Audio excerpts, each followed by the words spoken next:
Okay, it's 6:30 by my watch, so. Okay. I'll call the meeting to order at 6:30, and we do have two sets of minutes tonight, but we're missing one of our people who would make a quorum for the first meeting, so we'll take up the minutes of May 3rd, 2022 first. Is there a motion? I'll move to approve the minutes of May 3rd, 2022 with amendments and changes as noted. Is there a second? Second. Page 1.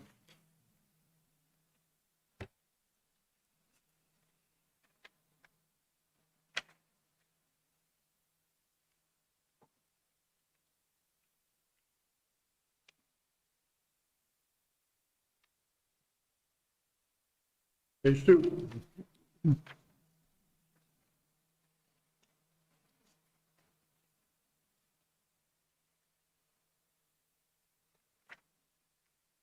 And page 3.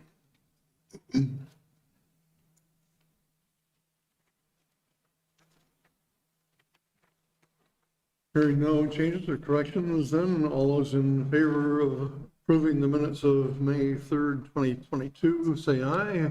Aye. Aye. Jarvis says aye. There are no negative votes, so we've taken care of the one set. We will put on hold then the minutes from April 26th until Ted gets here, and then we can interrupt. Well, we put that on our hold list until he arrives, because we have two people that need to abstain from those minutes. So we'll move on then to public comment. Is there anyone in the room who has any public comment? If you would please introduce yourself and come to the table. Can Greta, oh, there we go. Camera's turning around.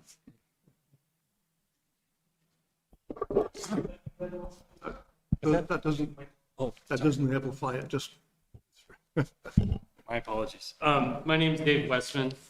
I'm a Williston resident. I live in Brandon Woods, and I realize this is probably off topic for the evening, but I wanted to raise an issue that's important to me and my family, which has been surfacing over the last few months to a year, which is the pedestrian and traffic safety on Mountain View Road, and the excessive amount of traffic that is being pushed onto that road through development throughout our whole region, but specifically here in Williston as well.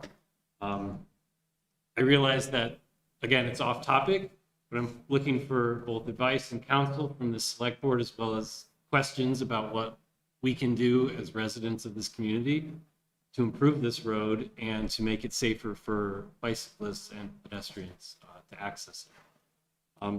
Specifically, I just want to point out that the Development Review Board is doing its due diligence of approving projects in the residential development zone according to the zoning that the town has approved in its town plan. But that calls for a high density residential development throughout the entire region of Mountain View Road, stretching from Stage Road all the way to Route 2A. And Mountain View Road is already counting about 500 vehicles per peak hour. That is a lot of vehicles on a road without any shoulder whatsoever. It is an impediment to cycling, walking. Certainly, you can't bring your family along it. There's only one stretch of road with a multi-use path on it.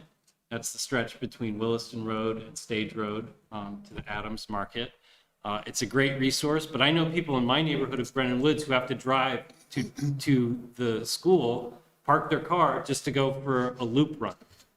It's just ridiculous. And because people, and I'm an avid cyclist, are literally taking their lives in their hands by cycling or walking or running on this road. And with all of the development that's being planned, I have great concern for the safety of continuing to use this road anytime into the future. And I realize the DRB is just doing and approving projects according to the plan that the town has set forth, and there's very little they can do about it. And I know that, and I've been working with Matt in the planning office on the town plan the town map, which recommends a multi-use path along the entire length of Mountain View. But that's a long-term vision, and I think we need a short-term solution. The road is already in really bad shape and is in desperate need of repaving. I think it should be widened. I think there should be a shoulder introduced, like every other major road in our region.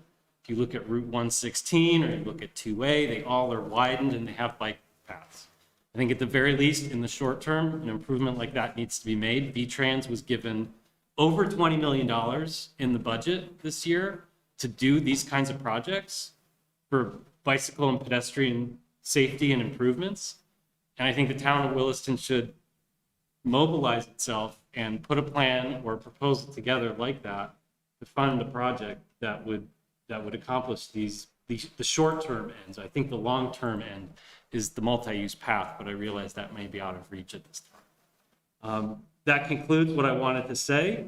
And I would appreciate any insight or encouragement or follow-up or thoughts on what the town already has in place or what it is planning to do. And this has been a problem for a number of years because of the increased traffic from everywhere. It uses Mountain View and North Williston Road for that matter as well. There are some plans that, long-term plans, I think, with a certain alternative that was developed a number of years ago. And Eric, you can correct me on that, but there were some type of a scoping study, I think, on Mountain View Road a number of years ago. Yeah, it's certainly identified as a CERC alternatives project. Yes. I believe phase 2 or phase 3.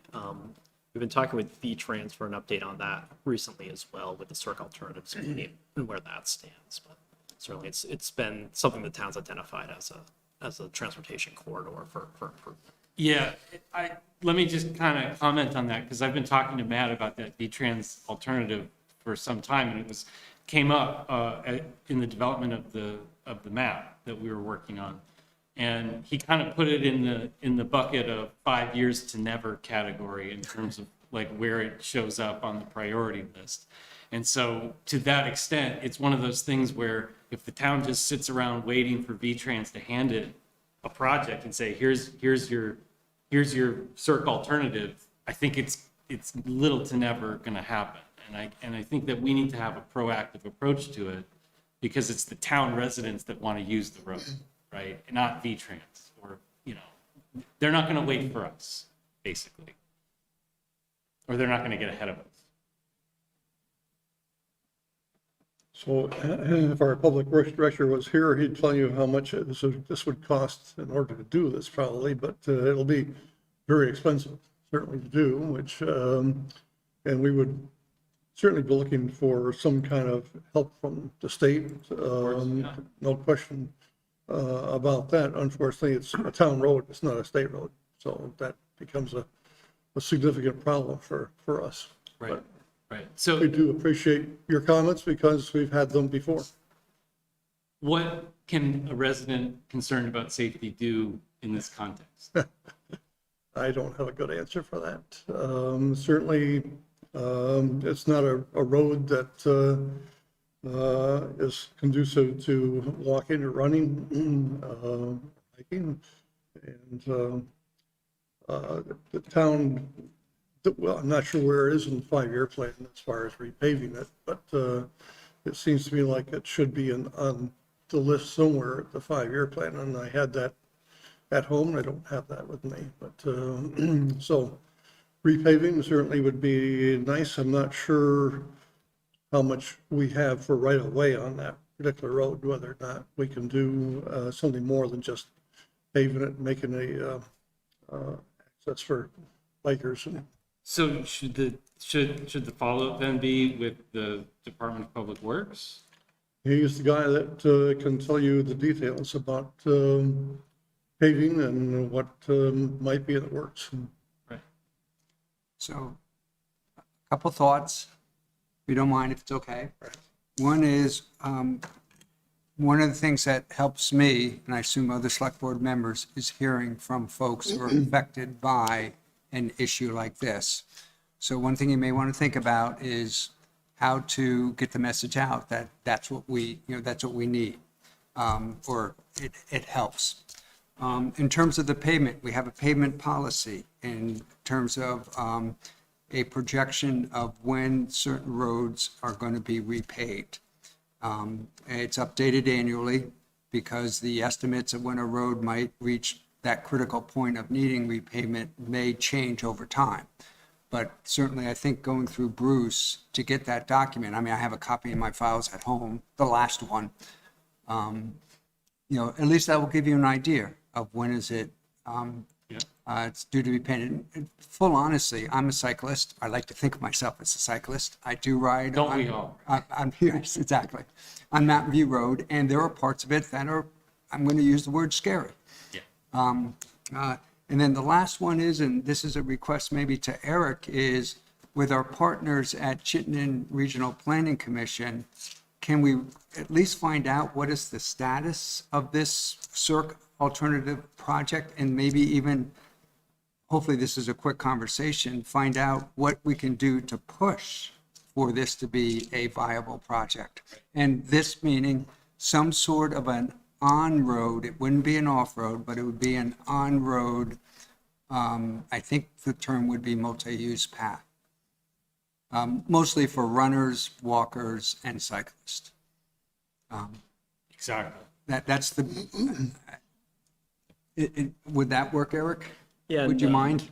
No, I had a conversation with the Regional Planning Commission this spring on this very topic with V-Trans and trying to get some clarity on with the state's funding and how the CERC alternative programs, what the next step is going to be. So Right. I know the state heard us, and we're planning to have further conversations this summer, I believe. But this is certainly on our mind and looking for the status of There's a lot of federal funding available right now, not just the $20 million that I referenced earlier, but the infrastructure bill that was passed in Washington is also creating a lot of funding opportunities. I don't think V-Trans fully knows what they can spend those funds on, but I think it's really surprising to me that in all of these budget discussions, I've never actually heard allocations for the CERC alternative projects to be identified.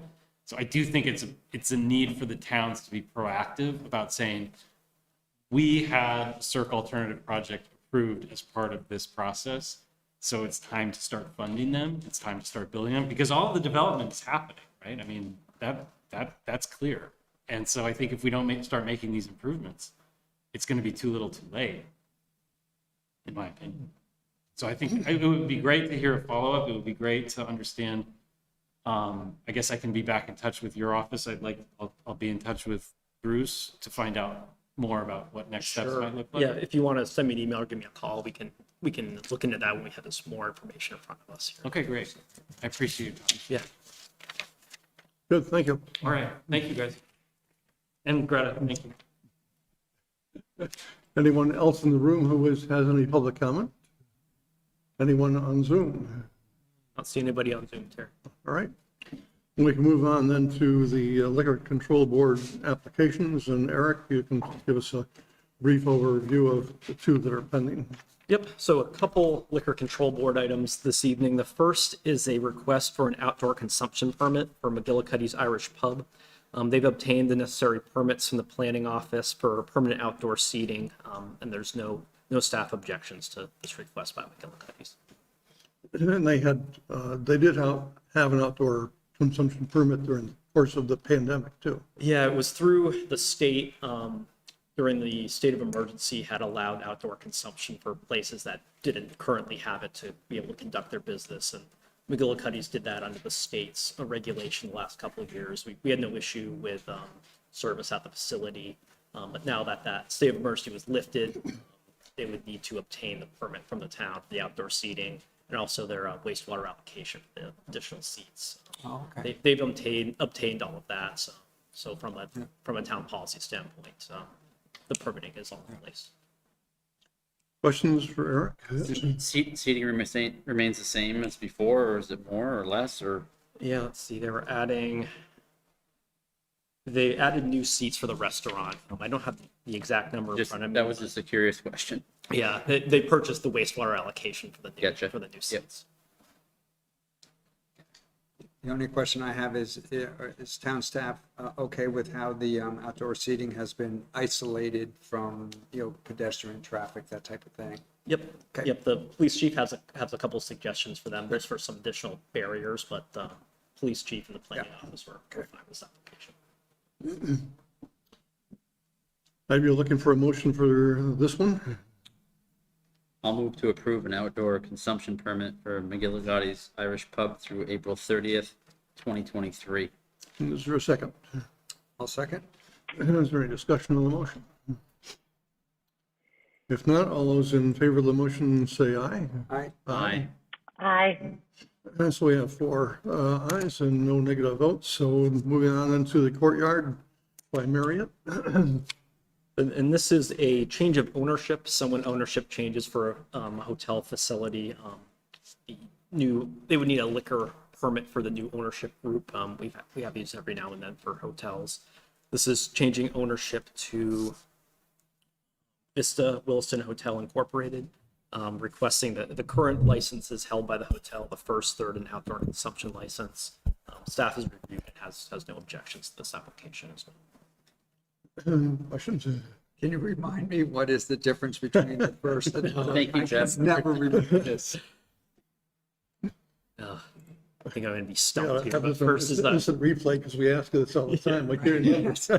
You would think I would remember. the first class is serving like a glass of beer, like a restaurant. So I believe the third class is being able to, I'll have to look it up.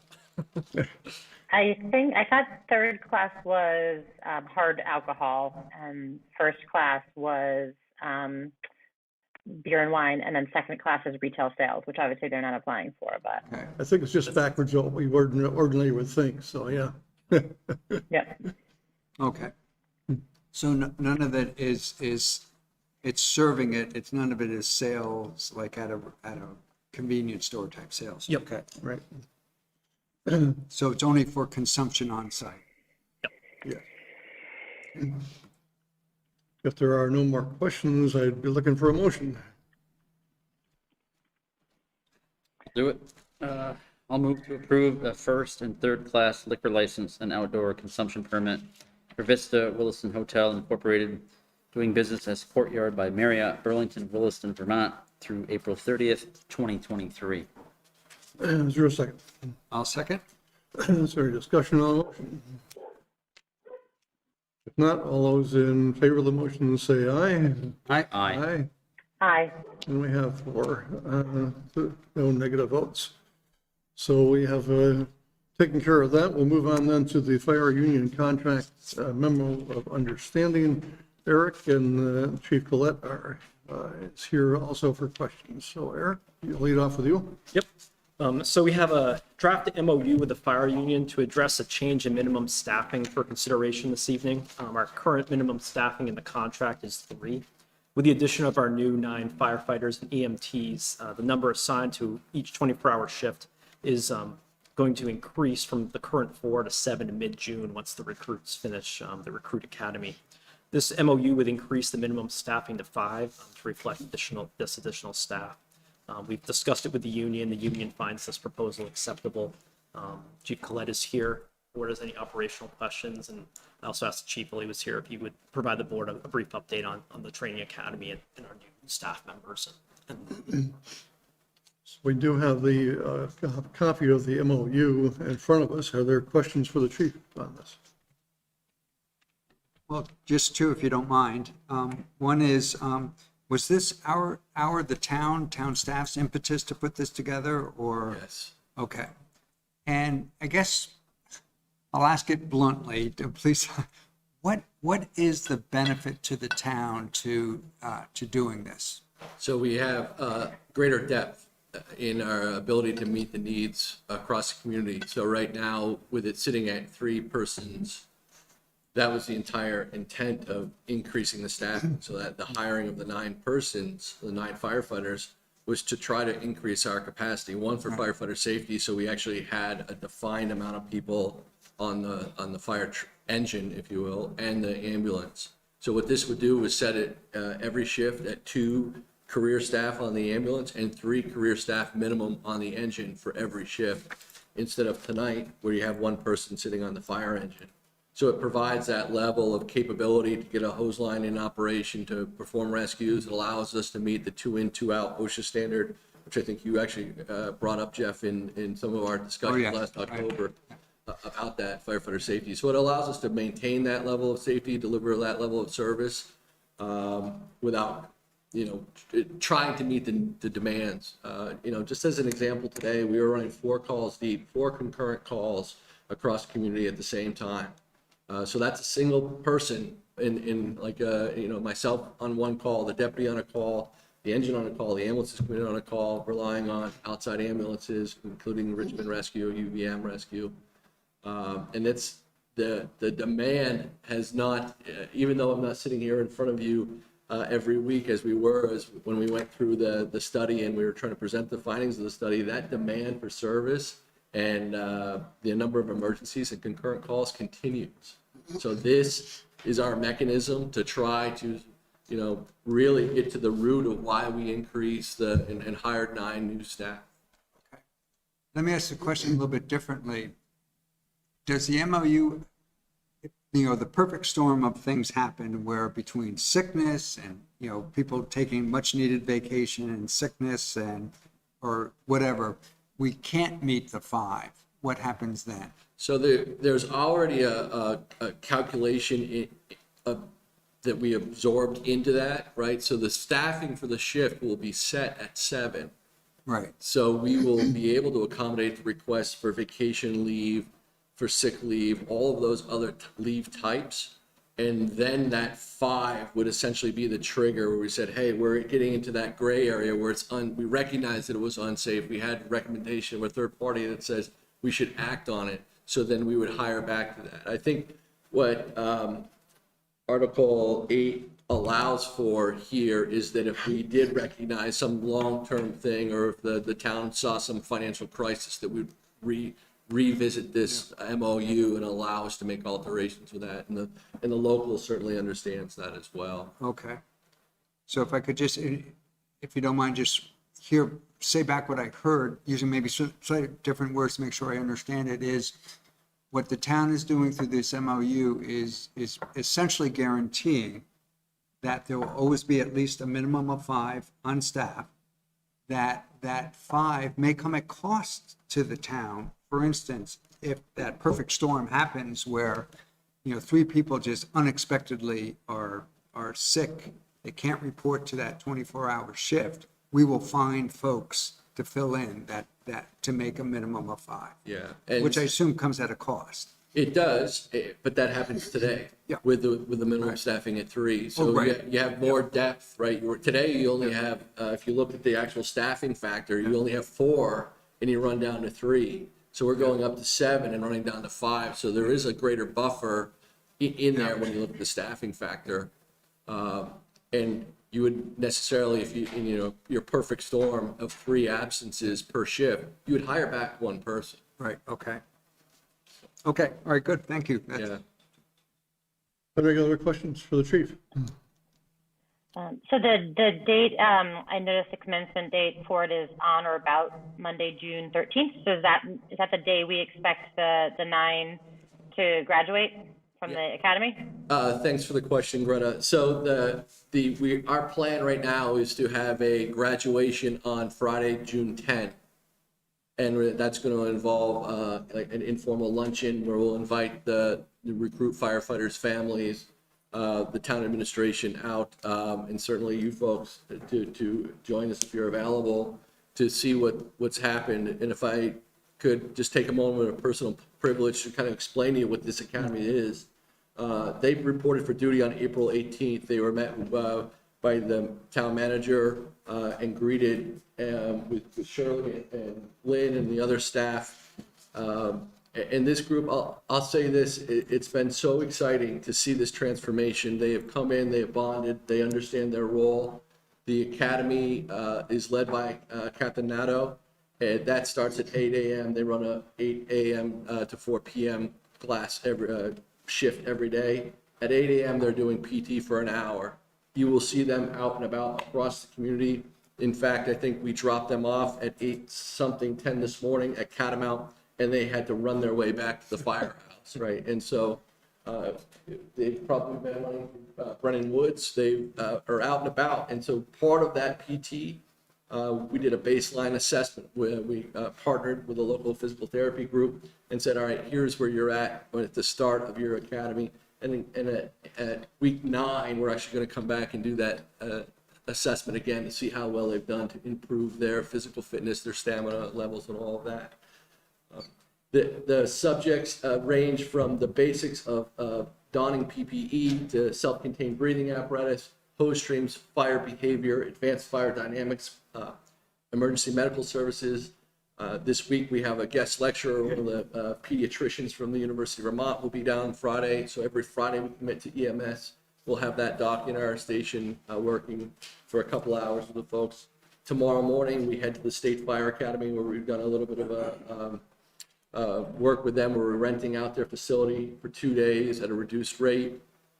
We'll be down there tomorrow. They'll be overnight down at the academy at a very reduced rate because they have new dormitories down there. So we get the entire use of that facility for $230 for all of our staff that are down there. That's not per person. That's the entire use of that facility. So they'll be down there through Thursday. We'll continue that out. They finish up, Greta, to your point, on the 9th of June will be when they essentially finish all of their psychomotor, cognitive process, and we'll test them out. We have some folks that need to go a little bit beyond that to focus on hazardous material certification, and then we'll present that firefighter for a challenge with the state to get their certification.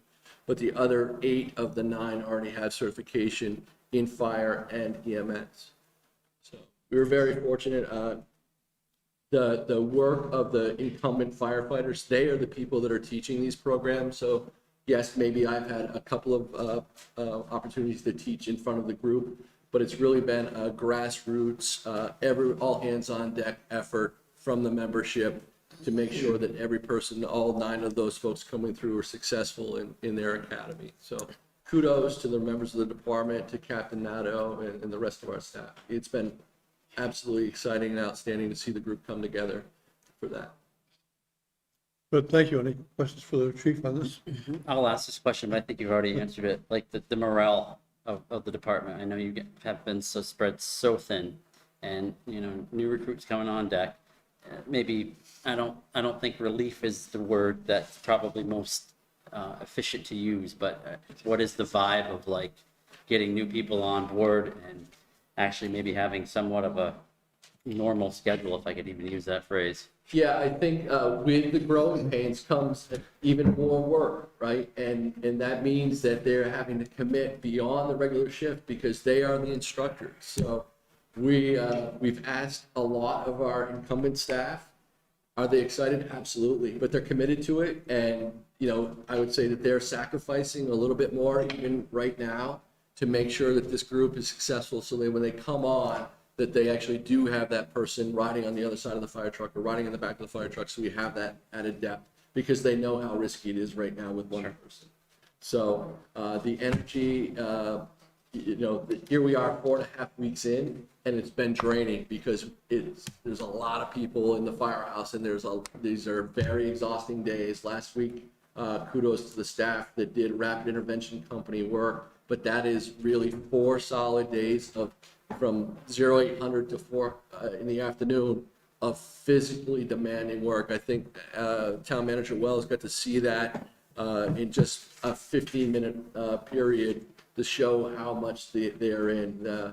When we ask for 100%, they're given 110.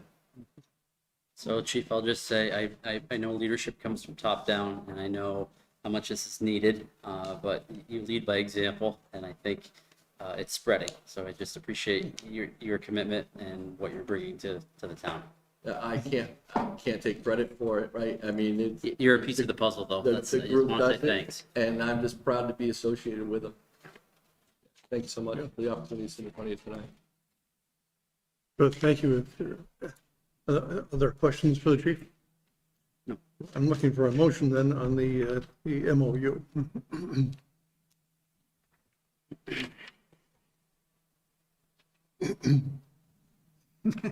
Gordon, you're doing such a good job. Great, Jeff. Yep. Just the reader over here.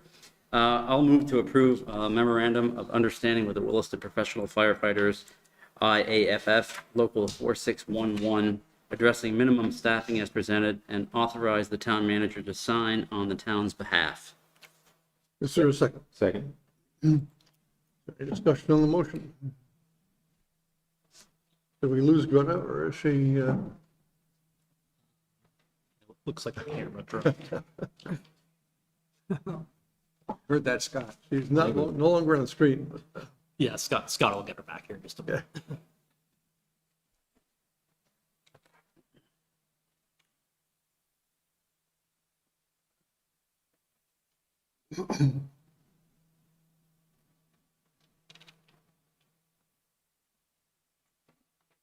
Mr. Chair, if I may, just while we have a moment, while Yes, we're waiting please. for Greta, we've also partnered with Burlington Fire Department, who's also running a recruit academy at the same time, just for some cost savings. So we're sharing resources between the two organizations and actually pairing up both recruit academies together when we can to train together. And the two academies have built this esprit de corps between them, where they are challenging one another across the academies, and they've even sent each other kind of gifts just to build that esprit de corps. So that was something completely unexpected, but it's been, again, fun to watch. So on the 9th, when we have this celebration, do they do something similar to the Gatorade that goes over the coach's head? You know, Gosh, I hope not. I'd pay to see that.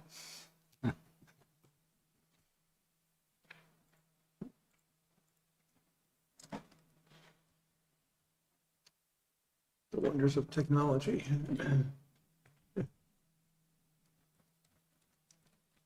While we're waiting, I apologize for being late.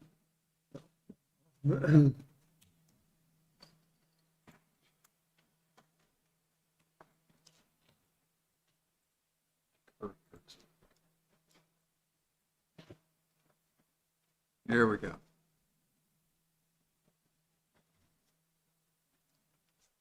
Okay.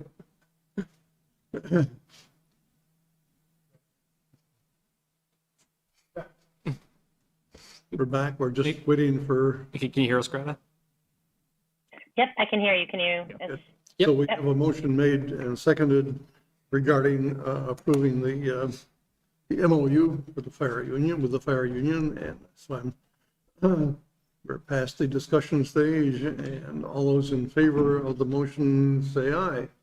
Aye. I, There are no negative votes, so we have done that. Thank you, Chief. Thank you, Chief. And I'd like to back up quickly to the minutes of April 26th. Now we have the three people who can actually vote on this here, and so I'm looking for a motion to approve the minutes of April 26th. Move we approve subject to modification. Is there a second? Is there a second? I'll second. I'll second. Sorry. I had Thank to mute. I forgot I'm getting rusty at Zoom. Page one. On item number 5, I think it should actually read the park has been renamed to the Allenbrook Community Park. You had a question on that? Yeah, the park is Allenbrook Community Park, not, it states Allenbrook Park, but it's now Community Park. Oh, yes, good, thank you. Page 2.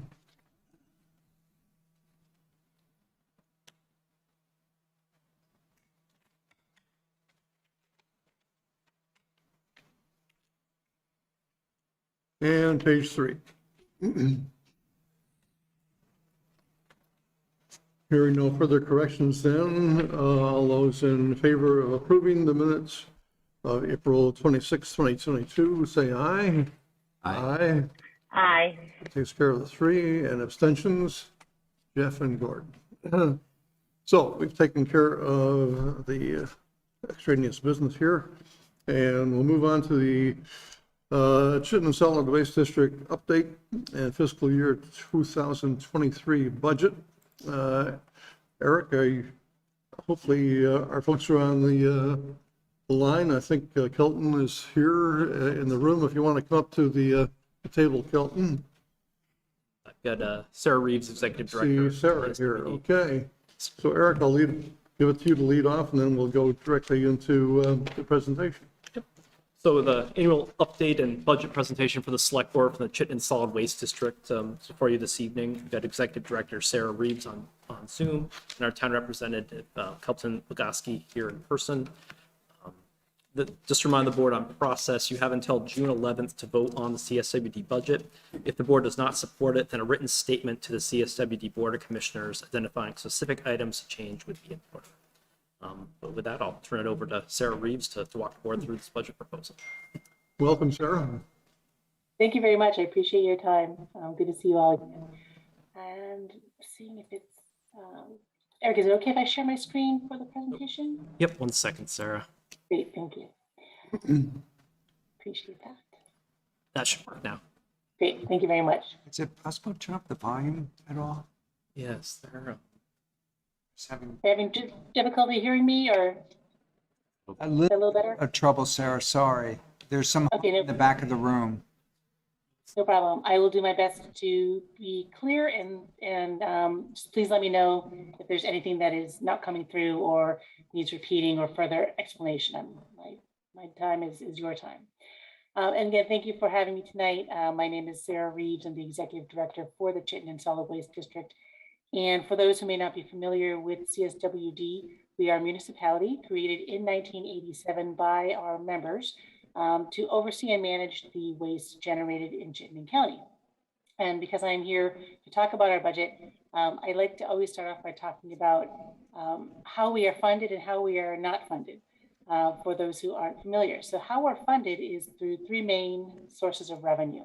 One is from user fees, which are the fees that we directly charge to customers who bring us their material for us to physically manage, like at our drop-off center or at our at Green Mountain Compost or at the materials recovery facility, otherwise known as tipping fees. We also charge a solid waste management fee, and that is a per ton fee that we charge to haulers for every ton of trash that is brought to the landfill in Coventry for disposal. And we also receive revenue from material and product sales. So the sale of compost, paint, and commodity sales from the MRF. Where we do not receive funding is from income tax, state sales tax, property tax. We also do not send our member communities a bill. We do not assess any per capita fees, and that does make us a bit unusual and different from other communities and other waste districts in the state. So I'll go on to sharing my screen here. Thank you. And as always, I like to start with the bottom line. And just like every other municipality, we do need to get to zero. For fiscal 23, we are anticipating revenue of just over $14 million after you subtract out the cost of goods sold, which is literally the paint buckets we use for our paint, some materials that we mix into compost to make garden mix, things like that. We are left with revenue of $13,859,528. We are budgeting expenses of $13,808,706, which leaves a very, very tight margin, probably the tightest margin of any budget that I've brought to our member towns. I do believe we have some leeway on that revenue, and I'll explain that further down in the budget. The rest of the lines are either capital contributions, transfers to or from reserves, some allocations, and with the bottom line being getting us down to netting zero. As I mentioned, the solid waste management fee is that fee charged to haulers when they bring material to be disposed in Coventry. We are proposing, again, keeping that fee at $27 per ton, not raising that fee. It's been the same for about 9 years now. We are budgeting a very slight increase in the tons subject to that fee. This is down from about calendar 2018, 2019, when the tons were growing fairly steadily, and then COVID hit, and then we also, at the same time, just not far long after, the last bit of Act 148 really kicked in, and so we're seeing a lot more residents keeping food scraps out of their waste, which is fantastic.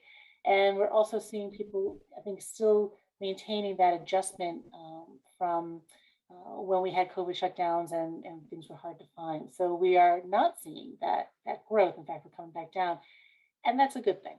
This is not an area that we want to necessarily see growth.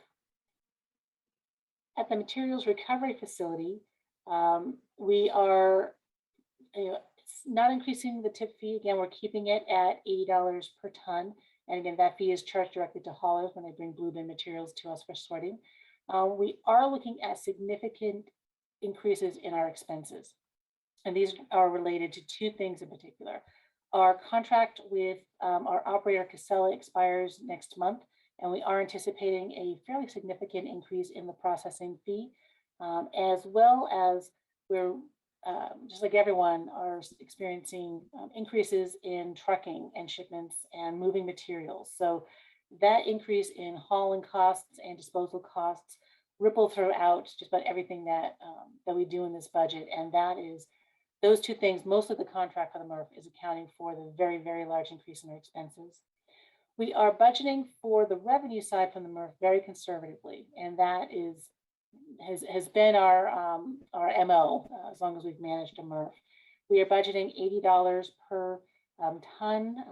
So on the average commodity revenue, that's the average blended rate for all of the materials that we sell. That's the average value. It is up significantly. The markets have rebounded quite a bit. Part of it was due to COVID and the Amazon effect, but part of it is also due to some significant investment domestically in the US and in Canada in processing capacity, both at mills and at plastics facilities. So we're seeing that capacity come online. So there's a greater hunger and demand for material, as well as demands for recycled plastic content by major brands like Coca-Cola and Pepsi. They're looking to get more of recycled content into their packaging. So there's a huge demand and not enough supply. So that is good on the pricing. So even though we're budgeting conservatively at $80 per ton, I do think that we will see the average come in higher than that, possibly up about $95 per ton. So when I talked about some wiggle room on the revenue, I think this is where we would see that. At our organics diversion facility, we had been experiencing either no subsidy or very little subsidy over the past couple of years, and this was due to a lot of the efficiencies that we put in place, and also due to switching our business model, getting away from selling bags all over the region and going wholesale. And the reason that you're seeing a subsidy amount there for the upcoming fiscal year budget is because our anticipated inbound tons has been reduced significantly. And that was a direct result of the depackaging facility that Casella put in right next door to the MRF here in Williston. And we saw about a third of our tons diverted away from our facility at Green Mountain Compost to the depackaging facility. Whether the tons were needed depackaging or not, all of the Casella tons were diverted for a period of time. We're seeing some of that material come back, but not nearly up to where we had been just prior to the pandemic and going into fiscal 21. So our sweet spot that we want to get to is between 5,000 and 6,000 tons. So we are coming back up. We're about 25% below where we would like to be. And that reduction is being shown in the anticipated revenue. Also, again, we're looking at increases in materials management or hauling. And we're also going to be experiencing, or we're anticipating experiencing, a leveling back of sales of the compost products away from the COVID levels. When folks were home during the beginning of the pandemic and even into last year, many people either built new gardens or expanded existing gardens to grow food at home. So those gardens are in place, and now they're in maintenance mode. So everyone who produces compost products is seeing a leveling off of their sales back to pre-pandemic activity. So this is anticipated, but it is a reduction in our revenue. Onto our drop-off centers.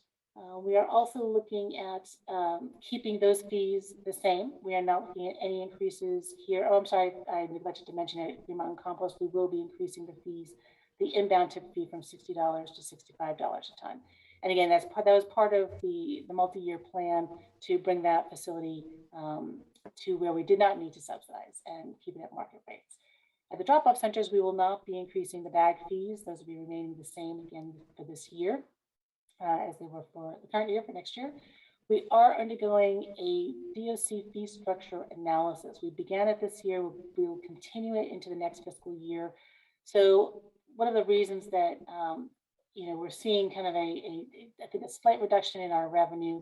Certainly we lost some revenue from turning over Richmond drop-off center to Casella and for not being fully open at Burlington. So we're taking a look at the fee structures and looking at our system over the course of this next year. And we do anticipate, or I'm expecting to be recommending a revision to the fee structure in fiscal 24, but that will be up to the board to decide if they want to go forward with that. We do need to take a look at all of the items that we manage, and some of those items we are not allowed to charge for, but some we have chosen not to charge for. So we just need to look at the full suite of what we're managing at the drop-off centers. We have realized significant efficiencies in materials management and flow.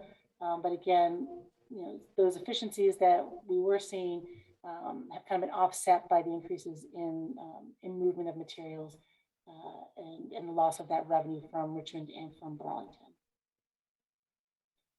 Again, just looking again at the subsidy amounts by program, I do want to point out subsidies are not always a bad thing, and case in point, the Environmental Depot. Our board has, for decades now, been extremely supportive of subsidizing the Environmental Depot. We do receive a grant from the state, but it is not nearly enough to cover the expenses. We want to make sure that residents are able to bring their household hazardous waste to the depot at no charge. We want to continue to encourage that habit. We do charge small amounts for some of the small amounts of commercial material we are allowed to accept, but we are committed to keeping the residential fee at zero for the Environmental Depot, leading to a sizable subsidy. But again, the board has chosen to make that its policy and its practice. The administrative programs, you'll see that the anticipated draw on that reserve is more than adequately covered by the fees coming in from the solid waste management fee. The abbreviation O and C stands for outreach and communication, and that is a sizable budget in the administrative program, but it is also one of our mandates. This is one of the items that we are required by the state to do per our materials management program. And we love it. We really feel that it's our calling, and we dedicate a lot of resources to that program on purpose. In the fiscal 23 compared to fiscal 22, really wanted to point you down to that last budget, that last bullet item. We had changed how we are managing presenting the community cleanup fund in this year's budget. We, in prior budgets, had only budgeted for each year's annual allotment to our member communities. And our auditor said, no, actually, you need to budget the full liability in the event that every member community uses every bit of money that has been banked into their own fund. So we did that and then some. So what we decided to do instead, going forward, and this will be subject to board approval as we go forward, but is to each year provide what would be a 5-year value of the annual allotment. So right now, each year you can, per population, you get an allotment, and you can bank up to 5 years, so that if you have a project in mind, but it isn't quite enough each year to do that project, you can save up to 5 years and then use that all in one fell swoop. Instead, we want to fully fund those 5 years each July 1.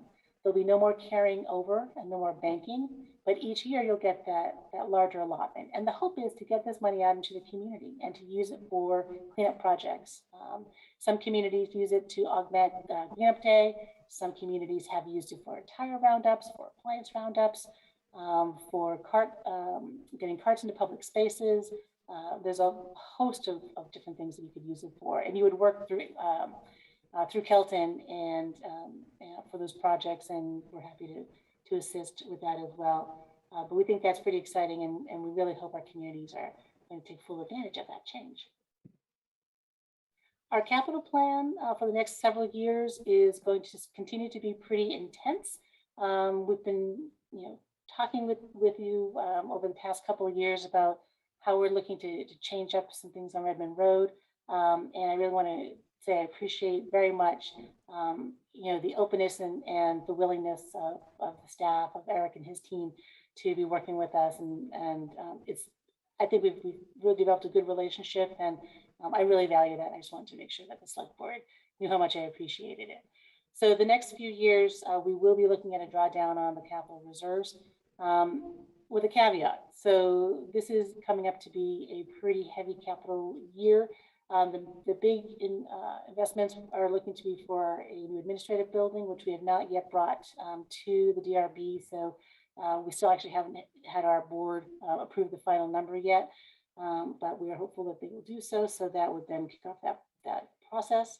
Doing some improvements to the Milton Drop-Off Center, site preparation for a new MRF. We are also looking at getting a compost screener to help us with some of the plastic contamination that gets into the compost. And the 3.9 million also includes 2.4 million for improvements to the infrastructure of the current MRF. However, we are planning on bringing a new MRF project to the voters in November. And so if the voters approve that new MRF project, then we will obviously not need that 2.4 million for the existing MRF. So that will significantly help that 3.9 and will help the reserves. And speaking of the new MRF, so the select board may recall that Josh Tyler and I came by a few times to talk about the different project ways that we were thinking of presenting the new MRF to the voters. And so our board of commissioners did say that we could bring that to voters in November at the general election. And you may recall that what we're proposing is a new MRF on Redmond Road, basically doubling the size of the existing MRF over in the industrial park, looking at a completely modernized facility. Right now, as you very well know, we sort most of our materials by hand. And there's no MRF, modern MRF in the country that does that, aside from us and Northern Rutland. So we're looking to build a new MRF. And what we're not looking to do is to assess our member towns for any portion of the project. So we will be paying for operations, capital, and debt service out of the revenue streams that I described before, tip fees, commodity revenue, and if we need to, for some reason, dip into the solid waste management fee, we have that available to us as well. But we will not be assessing any of our member towns any fees to cover the costs of the new building. We are seeking funding from a variety of sources. We are very excited at the possibility of being able to apply for a grant to the EPA through the infrastructure money that is coming to them to manage for recycling programs. That is brand new. They've never had that before. So I'm actually going to sit on a webinar tomorrow to learn how to apply for that. So that's very exciting. There's also zero interest municipal loans available. There are other nonprofit grants that we have been pre-approved for as well.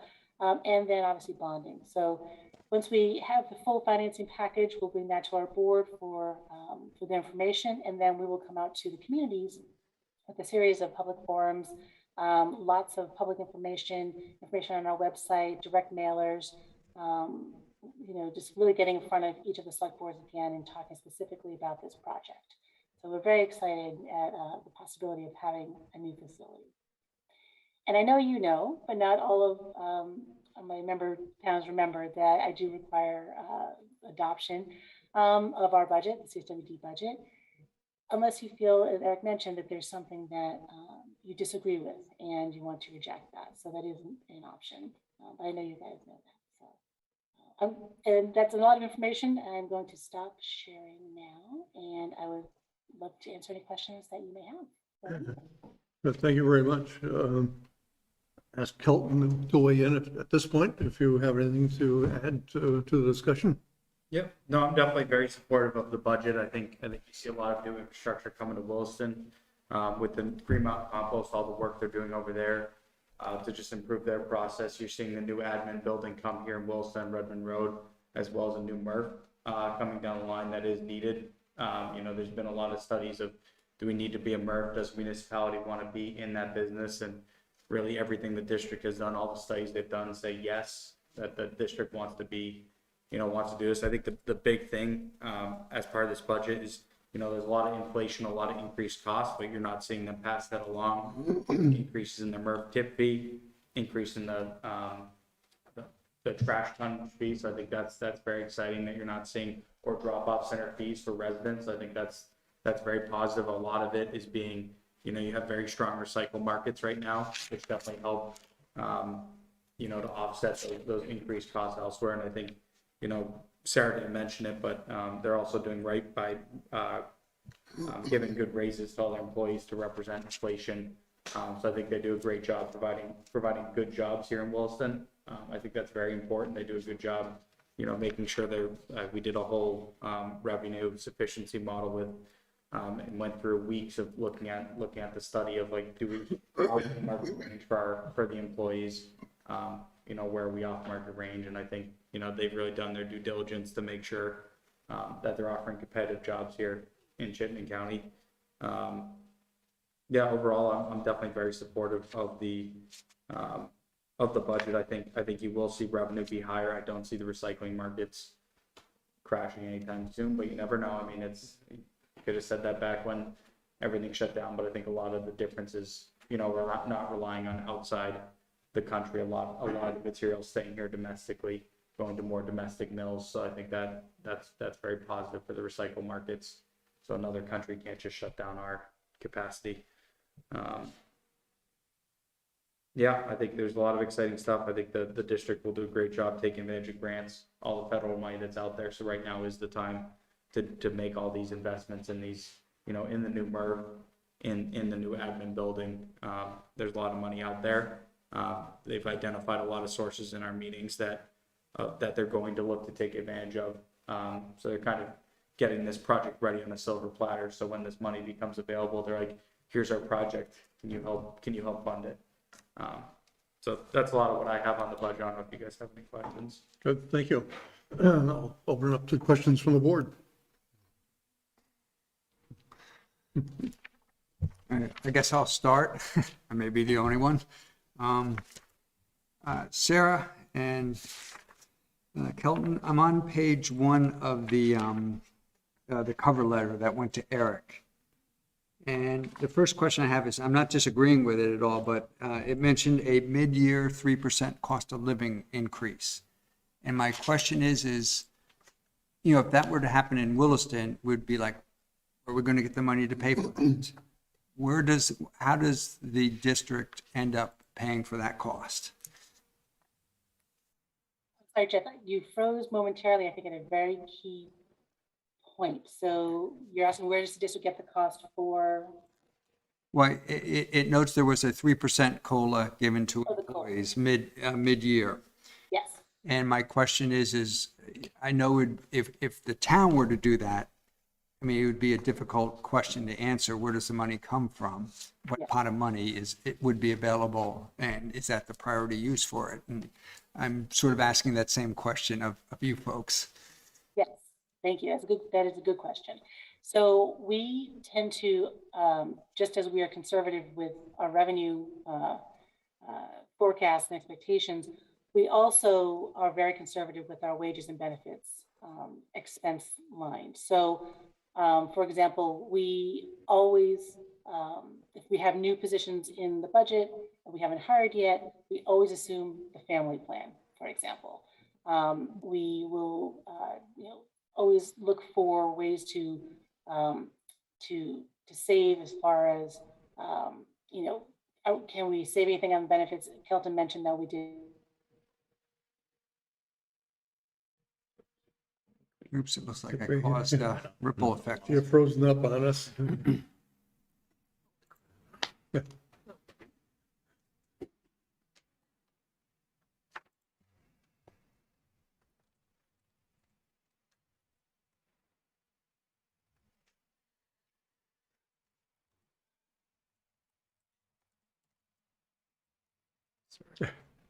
Oh, poor Sarah's still talking away. No, I just sent her a note in the chat. Yeah.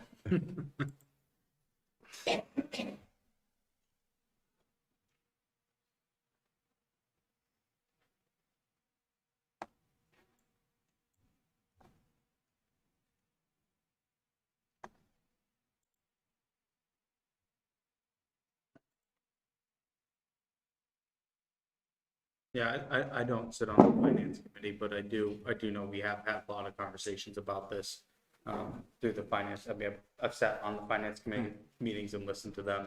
So I know they've had a lot of conversations and there's been a lot of back and forth on the COLA. I think Sarah will be better off answering. I just not as in depth on where it would come from. Welcome back. Yeah, thank you. No, I'm sorry, I just kept rambling on, and then thank you for the note, Eric, in the chat. I will bottom line it for you.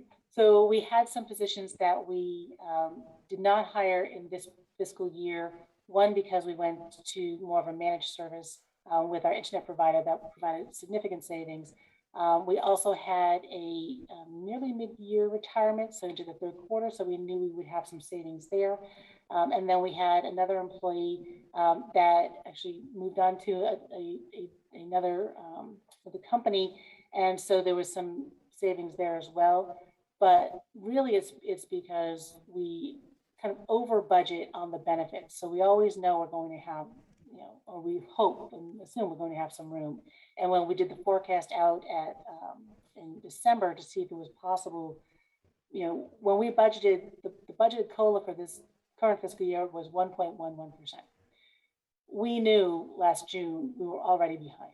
So by the time we got to October, November, and Social Security was saying they were going to increase COLA to 6%, we knew our folks were really losing money. So we were able to recognize that we did have the money available in this current year's budget. So we didn't have to take anything from any other line item. We're not over the line item in this year's budget. In fact, we're still going to be under fairly significantly, even with the 3% COLA.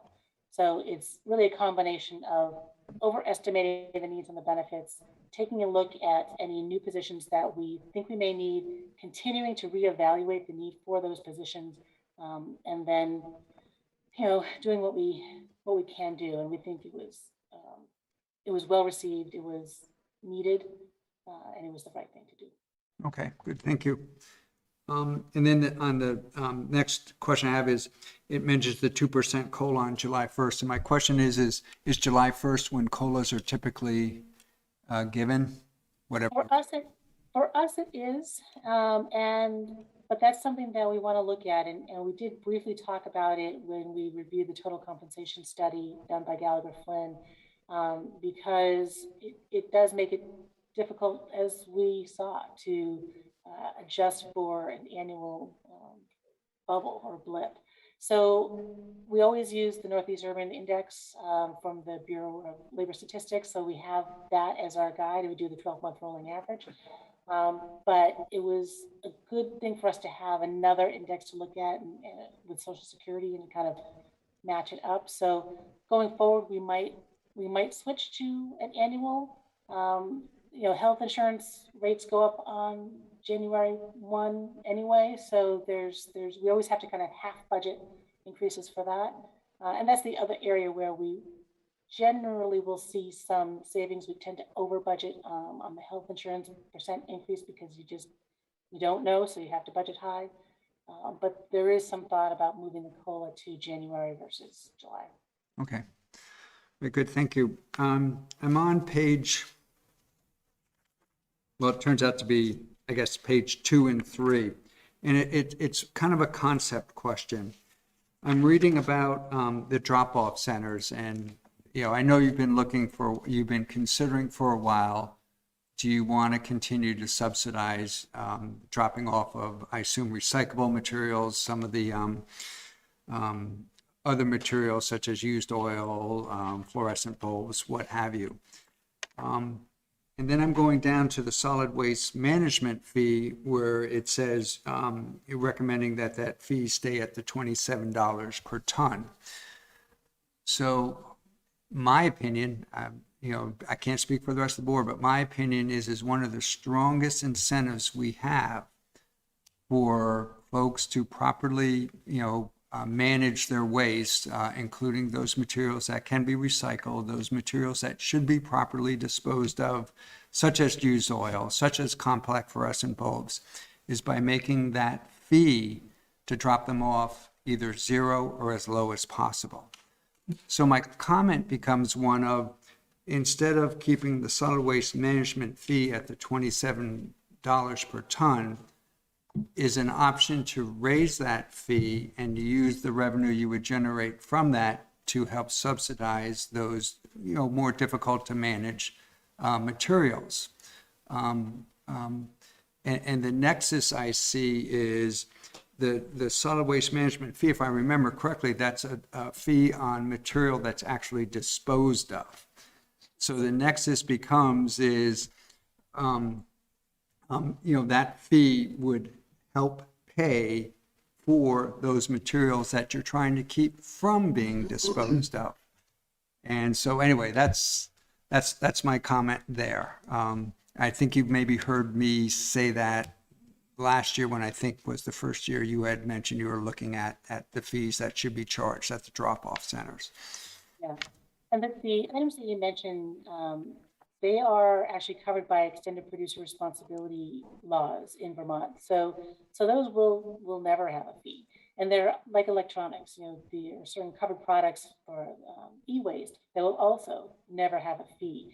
So those items are things that we get reimbursed for. So that's a wash. And that's those are off the table always. So batteries, similar product. So we are working very, very strongly at the legislature on additional extended producer responsibility legislation. And we have bills that are ready to go, modeled in part after bills in Maine and Oregon and New York. We think ours is better, but that's fine. And so we're working really strongly with particularly the Senate on that. And that would absolutely help with the costs of managing recycling in particular. But as Kelton mentioned, markets for right now are good. So that's where we feel very comfortable at the MRF, again, not needing to raise that fee because those costs are covered. At the drop-off centers, the issue with raising the solid waste management fee is that because that's a fee on haulers, it doesn't touch me like as a individual person per se. They may pass something on to their customers, but it would have to be very, very, very significant, I think, for them to do that. And that would certainly be seen as negative to business and wouldn't necessarily have the individualized effect that I think maybe could be perceived that it would. I think a different approach, and that's again, we're talking about this as a district, and we're open to how do we make sure that, to your point, Jeff, we are incentivizing, the right thing, because we want people to recycle more. We want them to keep food scraps out of the waste stream. We absolutely want them to keep household hazardous waste out of waterways, trash, everywhere. And what is that balance for the operations? And what are materials that truly are very hard to manage? And is there a different way to do that, a better way to do that, a more efficient way to do that? So it's not necessarily all pricing. It may just be consolidation. It could be just a different way to move material through the system. So that's also part of the equation. But we also want to make sure that we are being, we're not unduly subsidizing in kind of depressing competition. We don't want to be seen as, because we're a municipality and we do have this ability to essentially levy this other fee, that we're being unfair to the private sector, but we want to cover our costs and do it in a way that is, again, responsible to our public. 25+% of Chittenden County residents use our drop-off centers as their primary method for managing their waste, and they do so for a variety of reasons, cost being one. So, we're not looking to willy-nilly raise prices just because we can. There's got to be a sound reason behind it, and it's got to be transparent and understandable and justifiable. So that's why we're taking our time and taking a look at the structure. And your point is very well taken. Do you know, just out of curiosity, are other districts or solid waste planning entities looking at the same thing? I know that the other solid waste management entities, the other districts, are all struggling with household hazardous waste costs. They are skyrocketing. This has been a problem for many years, and it has been exacerbated over the past 4 years. And when COVID hit, forget it. Part of that is the cost of bringing those kind of services to Vermont. We are very, very fortunate in Chittenden County to have the depot, to have a permanent facility. Other districts rely on events, and it's getting harder and harder to meet that mandate from the state. And it is a mandate from the state. So there's another EPR bill that we've been working on very, very hard for specific to HHW, to get manufacturers to help pay for the cost of managing these materials in particular. So that one has the support of every single management district, every solid waste district. And it's just a bear because of all the products involved. If you can imagine all the potential products that we've managed at the depot, but we are working really hard on that. So that one has some promise as well. But yeah, everyone is really facing very, very similar difficulties. And it's you think it's just a bag of trash, but. Okay. I think the biggest thing with all the EPR bills is paying the true cost of what you're buying up front. So the full life cycle cost. So say you buy a pair of tires, rather than being surprised with having to pay to get rid of them at the end, you pay the upfront cost of, hey, here's the full life cycle of this product. You paid at the beginning when you buy it, so you're not surprised. It's almost like manufacturers can, in a sense, hide behind the cost that they pass on to consumers, which they don't know. Yeah, no, I agree with the extended producer EPR responsibility concept that manufacturers are basically getting a free ride when it comes to the disposal of the materials that they sold you and made money on, and their profit and everything, and they should bear some, maybe some would argue all of that disposal cost. Right now, they bear basically none of it. And agree, but I also think that is a huge societal change. There are a lot of societal changes I'd like to see happen, but I know it's going to take a long time for them to happen. We shouldn't probably dwell on that. These are just questions. I'm actually into the budget now, and I'm on page 2, and it's just things I don't understand. I'm under the revenue snapshot on page 3, and there is a row list cost of goods sold.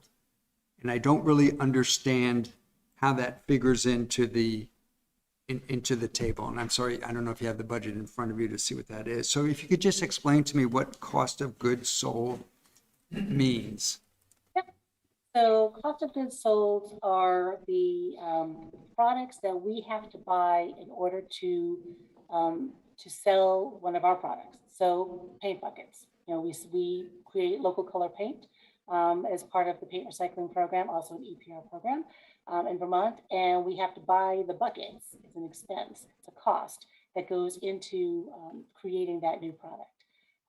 For compost products, we have to buy things like sand and peat and other things that go into Dan's special sauce to make topsoil and garden mix. That is a cost associated with this product that is being sold. Okay. And then I'm on page 4. Under expenses snapshot, and the one row there I didn't understand is it's not, I didn't understand what the row meant, but the administrative, where there are a couple items here where I saw some significant changes, and the administrative change I didn't really understand. A negative almost 40%. Mm-hmm. Yes, so in the previous fiscal year, we installed a new finance software system, a whole new system. So that expense lived in the administrative budget, and now it's in, so we don't have it. Okay. So now that is that expense. Okay. I guess the only other one that was really a shocking change, although it's not a big number, but it's a change, is the community support. Yes. But I think you might have touched on that in your introduction. Yes, so that is the community cleanup fund being now fully budgeted, full liability being budgeted, as opposed to, again, before, the auditor said, hang on a second, don't do that. We would budget $19,000 for each year, and that was the total amount of each community's allocation into their fund. And the auditor said, no, you really need to budget the whole liability, the entirety of the fund, in the event that everybody uses every penny and you've got to expense it, you've got to pay it out. So we have to anticipate that it's all going out every year. So that is the change this year. Okay. All right. I think I get that. That's it. That's it for me. Thanks. Any other questions from members of the board? Don't see any, so I'd be looking for a motion. I'd move to approve the fiscal year 2023 Chittenden Solid Waste District budget as presented. Is there a second? Second. Is there any discussion on the motion? Hearing none. All those in favor of the motion say aye. Aye. Aye. Any opposed? We have done it. Thank you very much for Thank you. coming tonight. We appreciate all the information. Thanks, Very Sarah. much. Good night. Moving on to the enterprise budgets. We're looking at the stormwater fund budget first, and Eric, just introduce the subjects, and Bruce Orr is here to explain the budget. Yep. So for the board this evening, as we've done the last few years, is have the board consider our enterprise fund budgets in the springtime. That's our stormwater, sewer, and water budget. This allows, these are approved by the select board, not the voters. This allows a little more time to develop these budgets and not have as many budgets to go through during the winter time. So Public Works Director Bruce Orr will walk through the budgets this evening for the board, inclusive of the rates, and Finance Director Shirley Goodell-Lackey is here as well. I'll turn over to Bruce to start out with stormwater. Excuse me, hi. You all have the transmittal for the stormwater budget. There's no major significant changes. Just to go through the transmittal quickly. The one place where you might have a question, because I had a question today actually that I asked Christine, is under the Allen Blow Restoration Plan, and the last line where to date we've gotten $746,000 in grant funds and been received, and $680,000 distributed. 1,181,841 loans have been issued. But in the grant, why there's a difference in number there is there's still a couple projects that are waiting to get completed that will get some of that. That's where the rest of the distribution of that grant funds will go to or come from. One actually we just sent to the lawyers today to review is Whitney Hill. One of them was part of the flow restoration plan that they're just getting. As far as any large changes in the stormwater budget, there aren't any large ones really. We're not raising the rate. We're suggesting the rate be raised. So that's 6 years, I believe. We've been able to hold that rate since we've started the utility. You'll see under user receipts and revenue, that number is down a little bit from last year, and that's strictly because of the way the credits have been applied. There really hasn't been any change. It's just the actual revenues are up, but then when we adjust for the credits, it makes it look like it's down a little bit, although it really is not. The other big item in here is state. One of the interesting that should be pointed out is the revenues for the state grant utility incentives. The state's not incentivizing utilities anymore, stormwater utilities, meaning they're not going to give us $25,000 they've been giving us for the past 4 years. They've done away with that, so that we won't be seeing that money under the revenues. Outside services, one of the items that's changed is state monitoring fees. You'll see that that's a drop of $13,000. That's because we're not monitoring, there's no Allen Brook monitoring going on now. We were paying the state to do that before, and they dropped that program.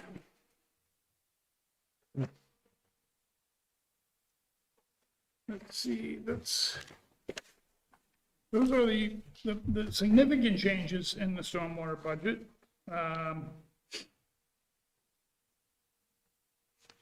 So I'll take any questions if anybody has them. You'll see in the bottom, the bottom line is under revenues and expenditures, we're not necessarily presenting a balanced budget in the utilities lines anymore.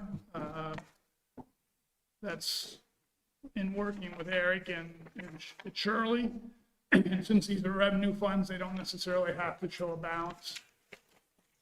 So. Thank you. Yeah, Shirley gave us a good memo on why we don't necessarily have to have a balanced budget on that. So thank you. Any questions for Bruce on the stormwater budget?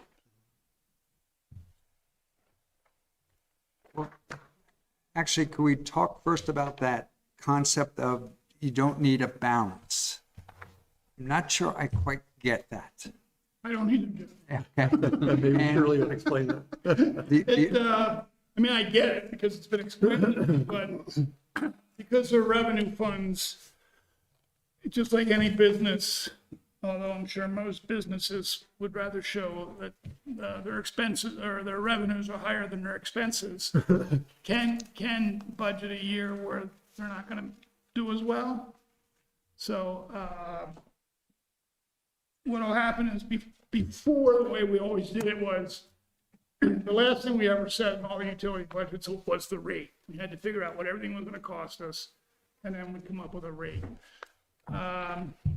And if that rate increase was going to be too large, sometimes we would go to the fund balance and say we'd take the money out of there if needed. If the budget got done with the year and we didn't need it, well, then that was fine too. But what it really comes down to, and Shirley can explain it, and I think she did pretty well in her memo, is that we don't transfer any money anyway. We have a balance, and either that balance, in the year we make money, the money goes into that fund balance. In the years we don't make money, we would transfer money over, at least on our paper. But it wasn't ever really happening. Is that correct? So the idea is, why show it?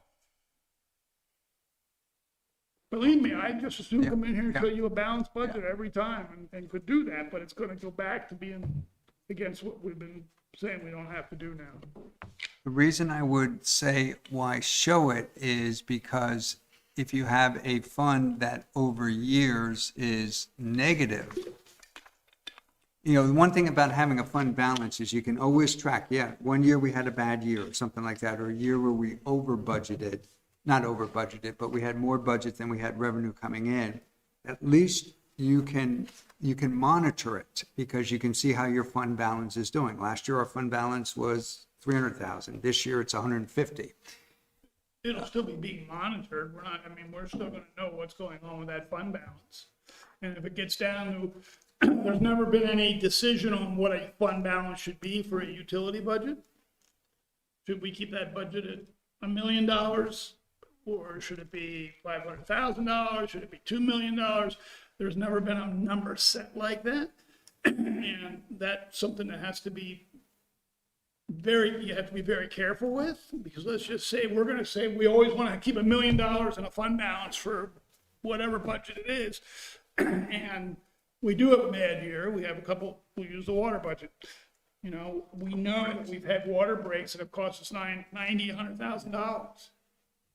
We don't budget that kind of money for a water break in a year. So if we have a year where we have a couple that could be like that fairly large, and now we're down, if we're gonna say we're gonna keep $1 million, now we're down to 800,000 or 750. The only way you're gonna get that back up to $1 million is for a large rate increase. So that's something you have to be very careful with, saying what you want to keep as a fund balance. But as far as tracking it, certainly Shirley can tell you every year what we've either made or taken out. And I'm gonna be asking that too, because I wanna know where the budget, how we end up.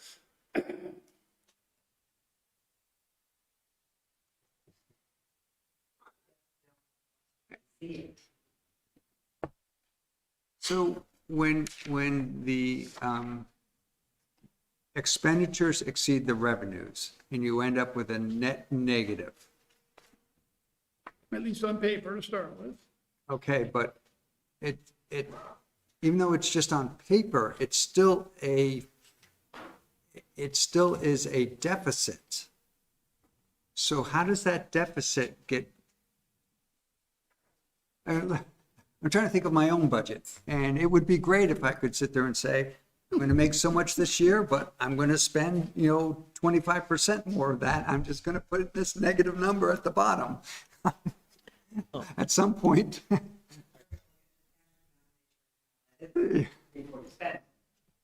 So it's the same theory for us with fund balance. So when you look at the summary page, Jeff, on the very bottom of that, Okay, it's not giving you the fund balance, but it is showing you the net revenue or deficit for 19, 20, and 21 actuals, and then you'll see FY 22 budget. Shows, for stormwater, shows that we'll have a deficit of 14,055. So when Right. we look at that, and we're looking at our unrestricted fund balance in stormwater, I know we have plenty of capacity to absorb that. You look at those ones, what Shirley's saying, if you look at the ones before that, all those 3 years, we finished in the positive. okay. So where does that unrestricted fund balance, where does that show up? It doesn't show up on these revenue forms, on these budget. Okay. But when I'm approving a budget, let's say the stormwater budget, how do I have the confidence that having that negative number is okay? We've got enough cash somewhere that we can incur that negative. I think what you're asking, Jeff, is if we showed what the unrestricted fund balance was right below that, that would tell you what was there. Okay. And we can add. That may be a good idea for folks like me Yep. who sit there and say, how can we have a negative number? And do you have that handy? Surely it's from the audited financials. Yeah, I mean, I trust you, it's there. That's not the question. It's just as I was going through this and seeing for, what was it, I forget if it was the water or the wastewater that had the huge negative number. That's when it caused me, The water, yep. So there's 2 ways we would have handled that normally. We either would have raised the rate higher, right, or we would have taken money out of fund balance. And there was a line item in the budgets all these past years. Right. Where we would fill a number. transferred to make over, that work. right, And that number that was going in there was always coming out of the unrestricted fund balance. right. That you didn't know what the pool number was for, is all I'm getting at. You didn't know whether that budget was $1 million, $5 million, or whatever. All you saw was, oh, look, the budget is balanced. Okay. Is there a unrestricted fund balance for the 3, stormwater, water, and wastewater, or is there one fund balance for all 3 enterprise funds? 3, they're all 3 separate entities. Okay. Okay. Okay. Okay. So it's a little bit different from prior years. So certainly it's the board's budget. So any changes you'd like in presentation or further information, we'd stack and. Well, I think Shirley's idea for next year is a great one. If we could just see that there's, when we see a negative number or positive number, but we were more concerned about the negative number, that there's a correspondingly sufficient fund balance, unrestricted fund balance. I think would just give us the confidence to say, yes, we're not getting ourselves in a position we don't want to be in. I can even add that to these, Yeah. and Eric will distribute them back out. Okay, great. I mean, if you don't mind, sure. Not at all. Any further questions then on the budget for On stormwater? all 3 or just the Just storm? stormwater. Just storm, okay. You can do all 3. I'm not going to get off We'll that take easy route. each individual separately and. What are you kidding me? If there's no other questions on the stormwater budget, then I'm looking for a motion on that one. I move to approve the Stormwater Fund operating budget for fiscal year 2023 in the amount of $766,813 and capital program for fiscal years 2023 through 2028 as presented. Is there a second? I'll second. Is there any discussion on the motion? If not, all those in favor of the motion say aye. Aye. Aye. Aye. I hear 5 ayes, I believe. We'll move on then to the water and sewer budget. Do water separately and sewer separately. All right, water, from the transmittal, just to show you, what the increases are that we're looking at. We've got an increase in the wholesale rate of 4.26%. That, certainly means that it affects our retail rate, overall. So fiscal year 23, just to talk about the rate, we'll go through everything else then. We're looking at 3.92% increase. Then there's a note in here that we just ended up talking about not necessarily showing the balance. This year's proposed budget still includes recommended capital sheets so that we do not fall farther behind, and the use of ARPA funds is being recommended for some capital projects. And you're going to see that throughout, as far as the recommendation for using. I lost one.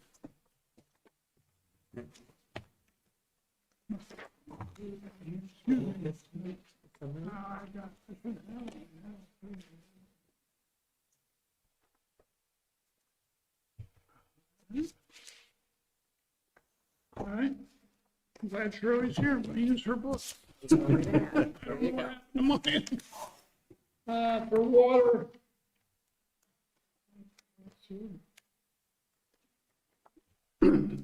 So for water, there's not, once again, the biggest change is just asking for the increase. Are we going to do capital all at once, or do you want to do capital? Do both at the same time, yes, for water especially, and then we can do the sewer. Some of the things on capital are in both departments, I Right, think. so we're going to do we'll do both these operating, for lack of Yeah. a better term, and then do the capital. Okay. Right. The only reason I say that is, or ask that, is that some of the capital items are in here and being asked to, once again, go use the ARPA money. So there, once again, there's no huge increases here. We've raised the basic user charges based on a 3.50 CPI. That was the same CPI that was used when the highway budget was put together. We know that that's probably a little bit higher right now, but hopefully it won't stay that way. So other than that, there's not any huge changes in here. The biggest change is in the department salary, and that goes back to the adjustment we made a few months ago, the salaries for everybody, which was appreciated. And since I'm just talking about appreciation, I just want you to know that today we did training, and I had seen the May 3rd meetings and the nice comments that came from the select board. So I shared those with the crew today, and it was appreciated. Okay. They know that you guys know what's going on. I won't tell you everything that's going on, but that you get what it is that they do or try to do, and we appreciate that support. And it's important for them to hear that from, obviously, a select board. Other than that, once again, there's just not a whole lot of changes here. Like always, we try to hold the budget as best we can, although this is certainly going to be a tougher year because everything has increased in cost. Questions on the water budget? Actually, no, I'm sorry, I meant to ask this on the sewer, if you don't mind, which is, why is the cost going so much at the Essex treatment plant for treatment? it was like a 13% increase. Do you, Talk would about you? sewer. We haven't Why done don't sewer we yet. hold off on that, because we're just doing water budget at the Oh, present time. okay, I thought, all right. But that's okay. We'll get to that question. Any other questions regarding the water budget? And the motion that is suggested includes the capital expenditures for, with language that takes care of the Had any capital questions expenses. on capital? And I'd be looking for a motion then if there are no other further questions. So this includes capital? It does. Just let me see if I had any questions on capital. So there are a few things that, well, unfortunately, there are some things in the capital budget that affect both water and sewer. So the motions that are presented to you take care of the wording that goes along with the joint project. One question I do have that affects both water and sewer budget is, if these budgets are approved, what is the impact on the town's ARPA, whatever, remaining? The rates, Not the rates. What's the, well, that'd be good to know too, but no, this is, both budgets propose using some ARPA dollars to fund capital.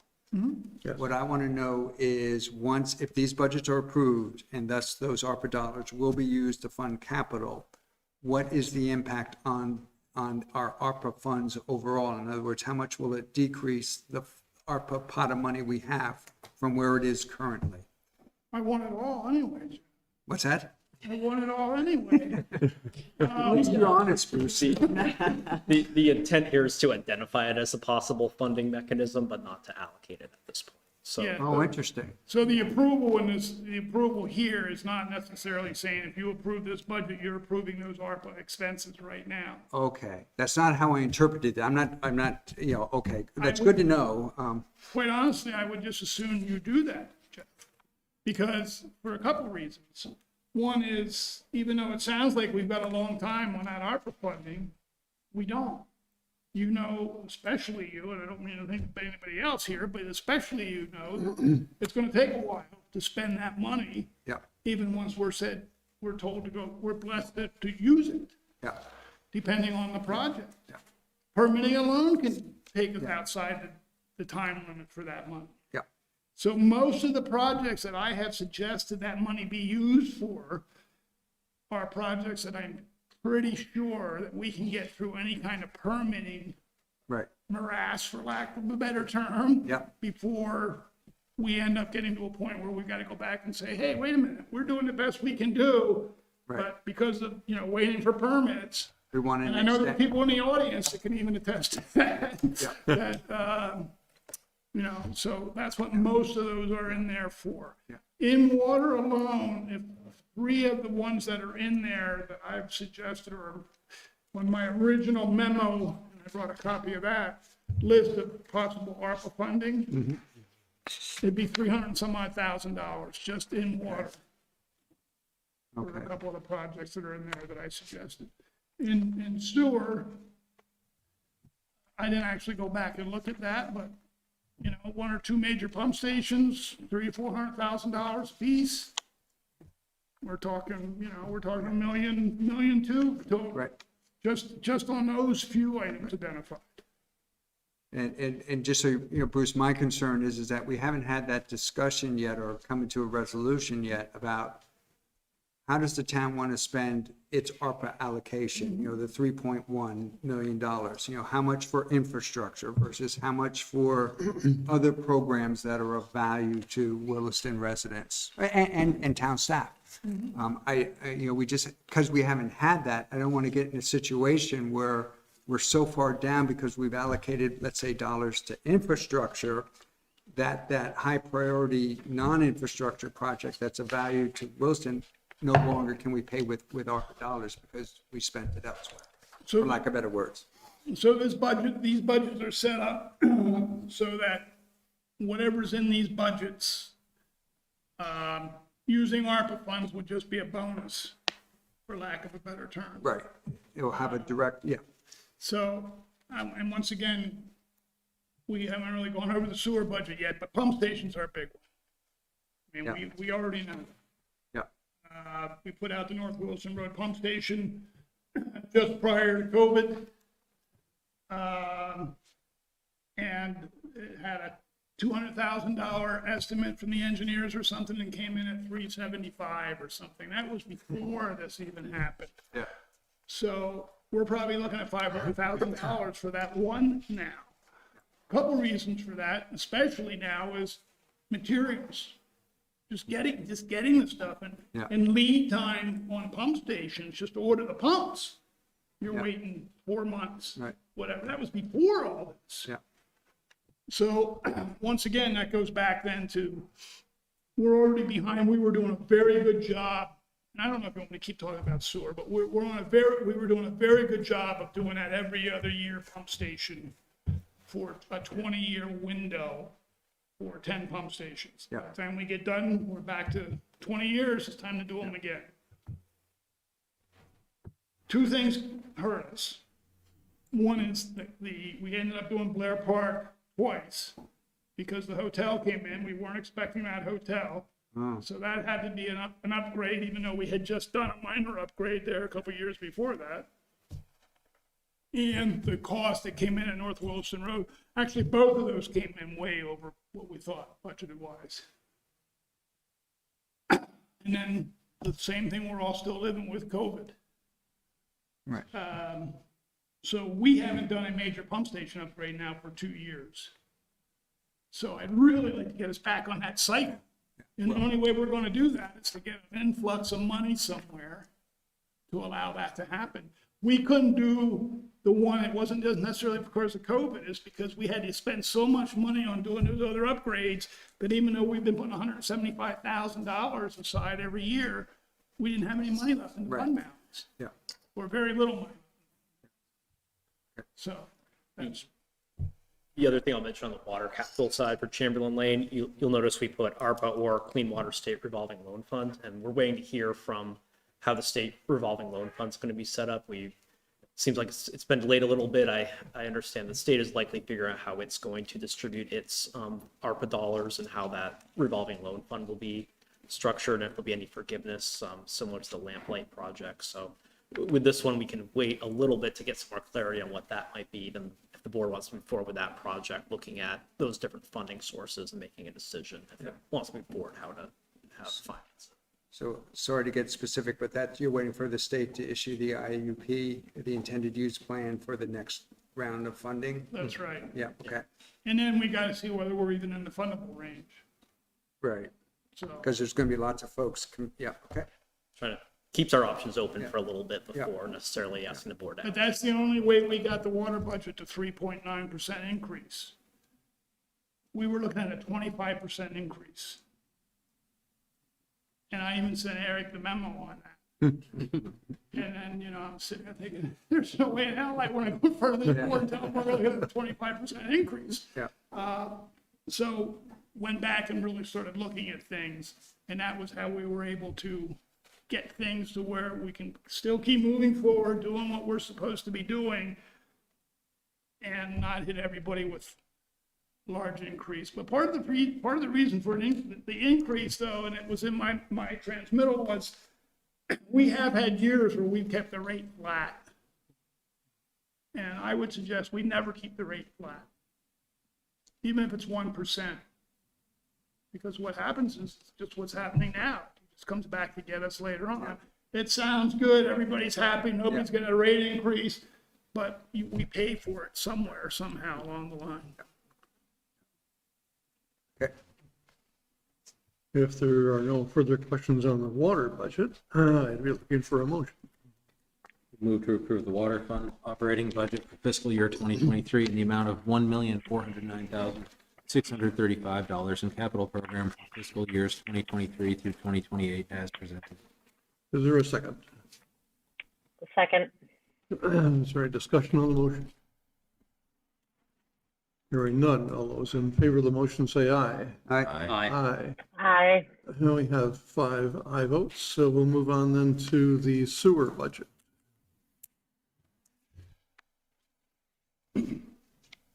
Okay, so for the sewer budget, just to go back to Jeff's question, 13%. I mean, it's kind of along the same lines with some of our stuff. It's salaries, it's the cost of chemicals are going through the roof.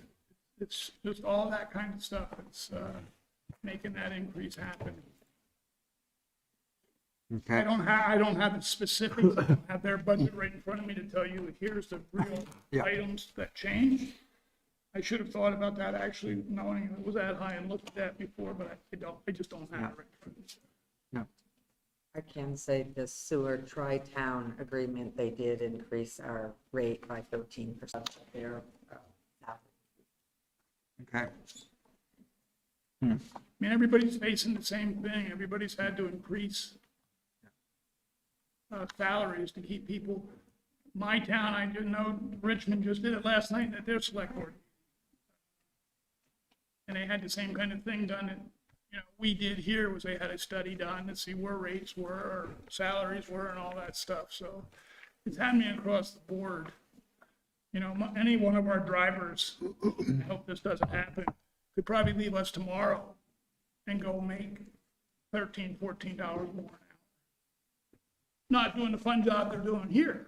With the recognition they get, right? But if you just look at dollars, you know, a truck driver now, they're making $80,000, $100,000. It's just nuts. And not that truck drivers don't deserve that either. I don't Right, no. But, Yep. you know, We need those goods they deliver. okay. Question, So go the, ahead, I'm sorry. go ahead. So then the rest of this basically goes into what we've already been talking about. As far as, once again, the major increases in the budget were the salary. Our actual rate increase is, I didn't put the percentage in. Yeah, isn't that on the Oh, first page? 3.47%. That's the rate increase. Basic user charge, once again, which is done by the CPI. That's the way we've been doing it every year. Salaries, you see, are up, but that's once again because of our increase that was given a few months ago. Other than that, there's not any major changes.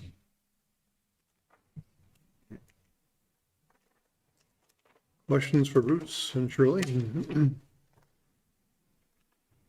Just checking through my notes on the, or see if I have any notes on the capital budget.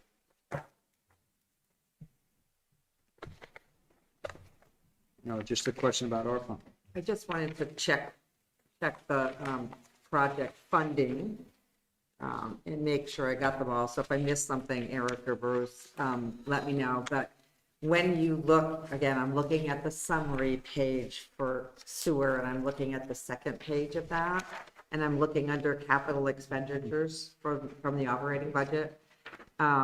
As Bruce noted, the pump stations, the 175, we have that in these numbers you're looking at now, but we also have a recommendation for possible ARPA, and same thing with the sewage infrastructure. I'm sorry, the sewage infrastructure also from ARPA, but it's in these numbers. So then you look at that deficit of 287.9 at the very last number in that column. Okay. It's mostly made up of those Yeah, so capital this is all projects. capital. And that's, actually, I misspoke when I said that about the water, Jeff. That was, these three numbers added together come up over $300,000. The 175, the 112, and then actually I had put in there the 15,000 too for asset management that I was asking about. If you do all those numbers, then we come out in a positive at the bottom of there, if those numbers come out of ARPA. If they don't, then they come out of fund balance. Yeah, okay. The other note there is budgeting some money for any future capacity purchases, which the town hasn't done in prior years. So we have some money in that budget should there I'm sorry, yeah, any, that actually any is a major capacity change. purchase in the future. And that's only a major change because we didn't do that last year. We just put it And back in. Eric, where does that, or Eric or Shirley, where does that show up, the future capacity? If you, in the capital expenditures, the line additional. So we can go through the capital sheets if you'd like. No, this is, I'm sorry, I missed that. Okay. You'll see that accounts for a lot of where that would be coming from, as Bruce and Shirley said, from fund balance or potential ARP Okay. application. So Jeff, I went and pulled up our audited financial statements from June 30th because our system doesn't calculate the unrestricted fund balance the same way it does in the audit, and the audit's the more accurate way. So the stormwater fund, unrestricted fund balance is, round numbers, $1,238,000. Water, the sewer, sewer is $4,381,000, and water is $2,384,000. Okay. So we have healthy fund balances, you would say. You would say. Okay. I'll go back to the memo, right? It only takes, Right, it only takes a major issue for that to disappear. I get that. Right, that's why, Yeah. you know, it's always scary to put numbers like that out. Yeah. Not that we're trying to hide anything, because they are nice numbers. They sound like good numbers. Yeah. But it doesn't take much Right. to, you know, one decent catastrophe, and you can say, well, you're gonna get FEMA money or whatever. We don't know that. Yeah. So, And plus, it's not immediately available. well, that's right. It's never immediately, we're always putting that money out when we have a FEMA. Yeah. But anyway, you know, so it is good to have those kind of fund balances. Sewer's always done better than water fund balance. More interesting. Okay. Any further questions? If not, I'm looking for a motion. I'll move to approve the sewer fund operating budget for fiscal year 2023 in the amount of $2,174,039 and the capital program for fiscal years 2023 through 2028 as presented. Is there a second? Second. Is there any discussion on the motion? Nice job, thank you. All those in favor of the motion say aye. Aye. Aye. Aye. We have 5 yeses. That takes care of our budget to this deliberations tonight. Thank you both, Shirley and Bruce. We appreciate all of this. Moving on to the bylaw amendment for Taft Corners form-based code transmittal. This is our second week on this, and we have Eric lead off just with a brief comment on that, and then turn it over to Matt Belanger, our planning director. Thanks, Terry. So this is part 2 of the transmittal presentation for the board for a proposal for a bylaw amendment for a form-based code in Taft Corners. Matt is back to go through, as we're calling it, additional chapters in the book here as we started at the last select board meeting. So Matt will go through. We have members from the planning commission here as well, like last meeting, and remind the board at the June 7th meeting. Next, there'll be time for general public comment on the transmittal, and then for time for board discussion to help to direct staff on the next steps in this process. So I'll pause there and turn over to Matt. Great. Well, thank you for having me back and members of the Planning Commission back. You have some of them with you on Zoom tonight and some in the room. Just wanted to mention to the board before we get started that I had the pleasure of turning over a copy of a certificate of award for this project to the Planning Commission chair tonight. This project was selected by the Vermont Planners Association as the planning project of the year. And the award ceremony will take place June 16th at a Vermont Planners Association conference in Woodstock. Okay. Just wanted to let folks know that's happening. I've run into quite a number of my fellow planners since that announcement was made, and they all think it's quite the feat that we got the award without having the bylaw adopted yet. Do they rescind it if? No, somebody will come and plaque from our wall, I'm not sure. it certainly to date reflects all of the very hard and vigorous effort by the Planning Commission members, town staff, citizens who have come out and participated in this board as well. So thank you all around for that. So as Eric mentioned, this is our second night on this topic. Very briefly, what we're looking at is a form-based code for Taft corners. This is a type of zoning that focuses more on the shape and design of buildings and how they're placed on sites than it does on the uses that happen inside. It is a major evolutionary step beyond the kind of zoning that we are using in the Taft Corners Growth Center today. And it is backed up by a tool we discussed last time called an official map, which lays out a perspective designed for how new streets could be built to serve new development in the district, integrating with one another in a harmonious manner that makes Taft Corners fully connected for cyclists, pedestrians, and drivers alike. So that's the shortest overview I think I can give. Last time we talked about the boundary of that district. We talked about what it would take to amend the current zoning bylaw to fit this new overlay district in. We talked a lot about street design and the public realm. We talked about the regulating plan, which is the sort of sub-district zoning map for this, and how we base what can happen on a site based on its frontage on a particular street rather than its location in a district. So you remember the map where the streets are colored orange, light orange, yellow, and red. We talked about the official map tool that underpins that regulating plan and street layout and requires new development to follow a pattern to ensure that we have that interconnected grid of streets. So tonight, the second half, what we're going to talk about is administration, how permits would be issued under this code, parking and loading. Very briefly, I feel like we talk about parking an incredible amount of time, but we will talk a little bit about how parking is addressed in the new code here tonight. Building function, which is effectively the use table. So even though it's a form-based code and we say it's about building form, we do talk a little bit about use, and I'll go over that. And then the fun part, building form and architectural standards. So what are we talking about in terms of height, width, depth, and configuration of buildings on sites? And what are we talking about in terms of the standards for how those buildings, as our consultant says, will be dressed? What is the style of the architecture that the code calls for? So with that, I'll dive right into administration. This is in section 8 in your great big binder. And I'm going to talk about just the most fundamental elements of this that are different from current zoning, and then pause there for questions and comment.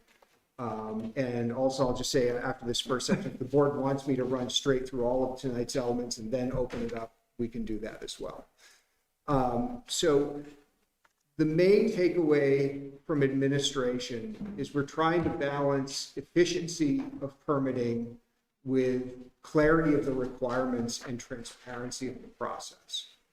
So in this draft, the zoning administrator can sign a permit for the construction of a new building on a new site without that building being reviewed by the Development Review Board. That review would be conducted by the zoning administrator in concert with other town departments against this new, very lengthy, very comprehensive set of standards. And that review would culminate in what's called a project review meeting, which would be a publicly announced meeting of the planning staff and other relevant departments to make a final review of the project and decide to issue a permit. So there are still some things that involve the Development Review Board. If there's any sort of subdivision or platting, whether it's to subdivide a lot to turn it into more than one lot, or to lay out the right-of-way of the new required street, those elements must be reviewed and approved by the DRB prior to an application to actually develop a site and build a building. Also, the intent of that project review meeting and administrative approval being publicly noticed and a publicly accessible process is that it is an appealable action of the zoning administrator. If anybody believes the zoning administrator has made an error in issuing that permit, or if the applicant believes the zoning administrator has applied a condition or a requirement incorrectly, the avenue of appeal remains to the Development Review Board. So any appeal of the zoning administrator's decision of the permit would go to that board for review. So the other part about that efficiency is because Williston has this unique thing we do that none of the other 250 municipalities in Vermont do, and what I refer to as growth management. The proposal here is that for projects with a residential component, the growth management allocation will be awarded by the administrator as part of the issuance of the permit. So if you have a project and you are applying to build a 40-unit apartment building, if that apartment building is found to be in accordance with all of the bylaws, the zoning administrator would schedule the development of those new dwelling units into the growth management system as part of that administrative approval. So I'll pause there for a second, let that sink in a little bit. What does that mean? It means that in the growth center, under the form-based code area, projects would not be in competition with one another to obtain that allocation, but all of the other allocation rules would still apply. Our experience as a staff has been that there is rarely competition in this particular part of town. Most projects that meet our current zoning, just by virtue of doing so, tend to score quite highly in the process. And the level of requirement that comes in with this bylaw really means that projects are going to be of a very high quality. That said, we did write an out into the administrative section. If the administrator believes the project is in danger of not meeting the minimum required score of 30 out of 100 points, the administrator may say, I'm not going to issue a permit on this. I'm not going to issue allocation. You need to go to the DRB and make your case there. But the goal is to look at projects with a residential component in the growth center and not say, hey, this is a great project. It meets all of our requirements. We'll see you next March. That was identified in our vision document as a major outstanding issue and a significant impediment to some of the housing production goals that this vision and document hopefully will meet. That said, we are maintaining the overall limits, the 50 dwelling unit equivalents per year in the district. Our vision plan also identified that as a major impediment to housing production, but we didn't want to reach any further than just changing the process, not the limits at this time.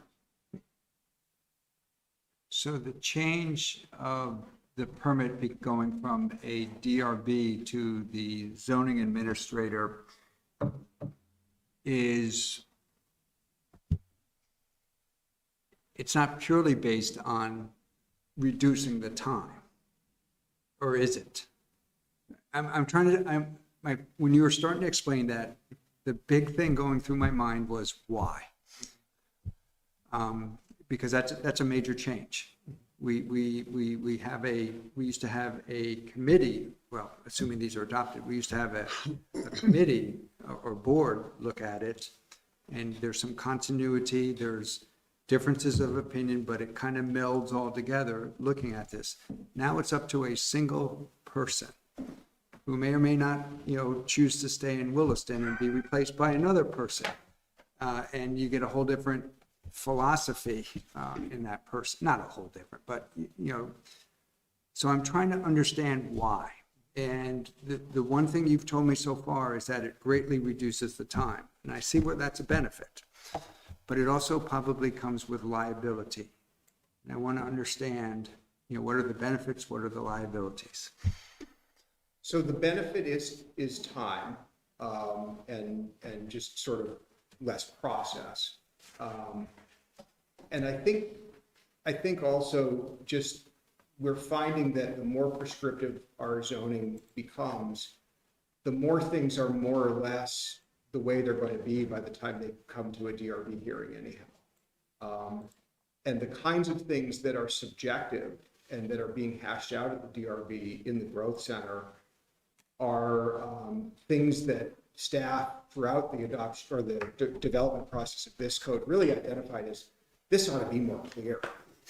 We're debating something that seems to make sense, but that's not quite what the words say. And we think it ought to be clear. So the counterbalance to that concern about continuity is the prescriptiveness in the code. And I didn't flag it for a big presentation, but it's probably worth chapter 1 looking at the definitions section.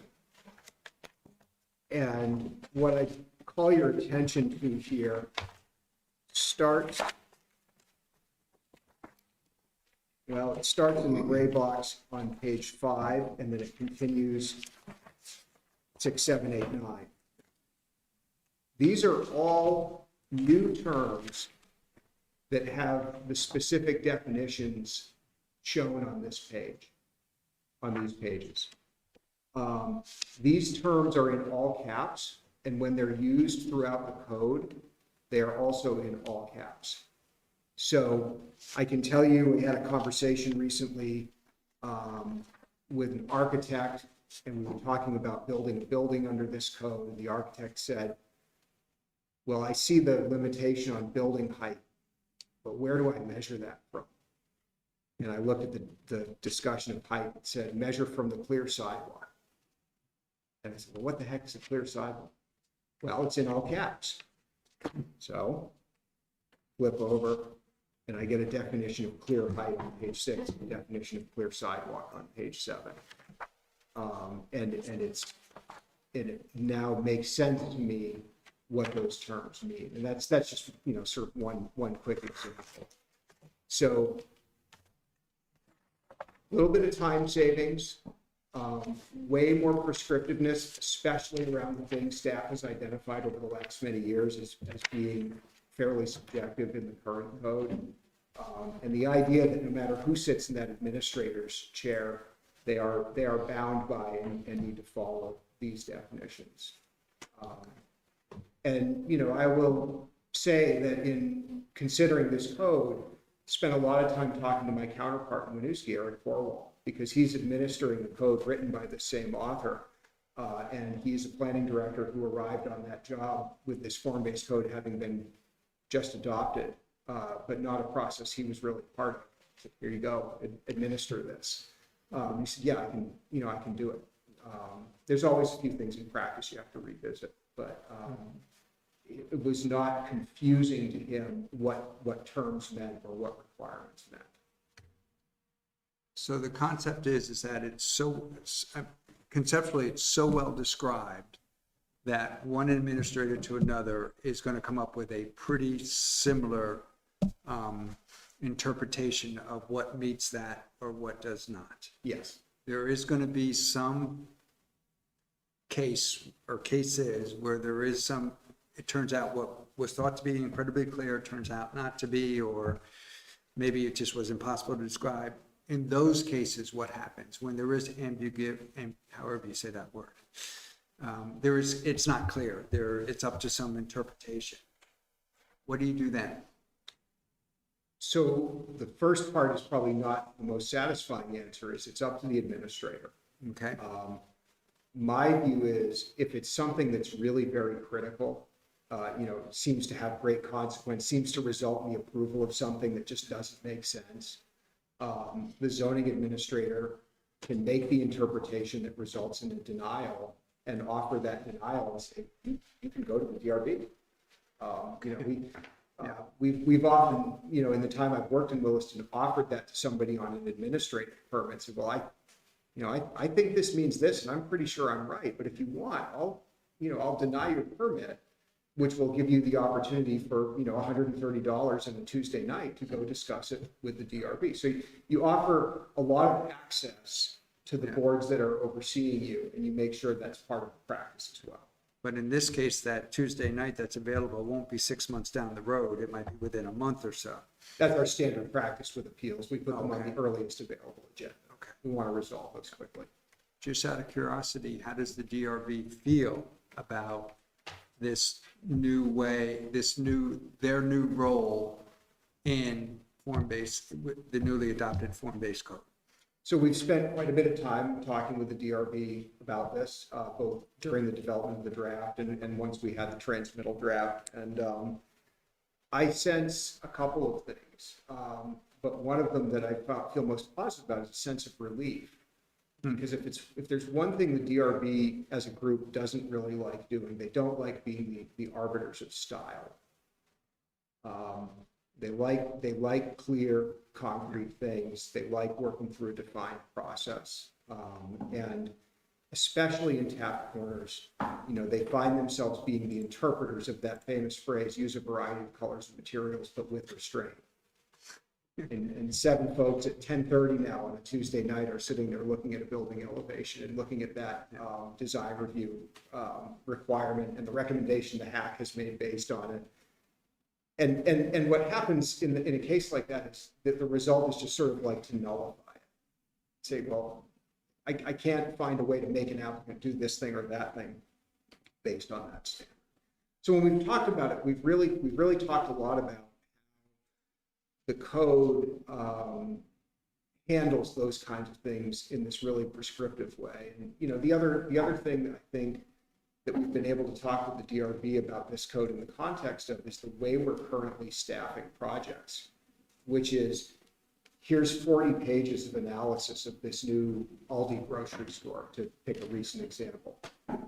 On pages 7, 10, and 29, there's some things we'd really like you to look at and make a decision on an interpretation. But the other, 47 pages is a recitation of all the ways in which this project complies with the bylaw. So, as it is, when the DRB is seeing a project, especially in this area, a lot of it has been kind of worked out by the time it gets there. And the few things that haven't been, we are finding are some of those more frustrating things that we'd rather just go ahead and codify. So we've spent a lot of work talking about that, talking about how we tried to codify the frustrating things and then pull it generally out of their stream of projects to review, knowing that they need to be knowledgeable about it if it comes back to the bond deal. Okay.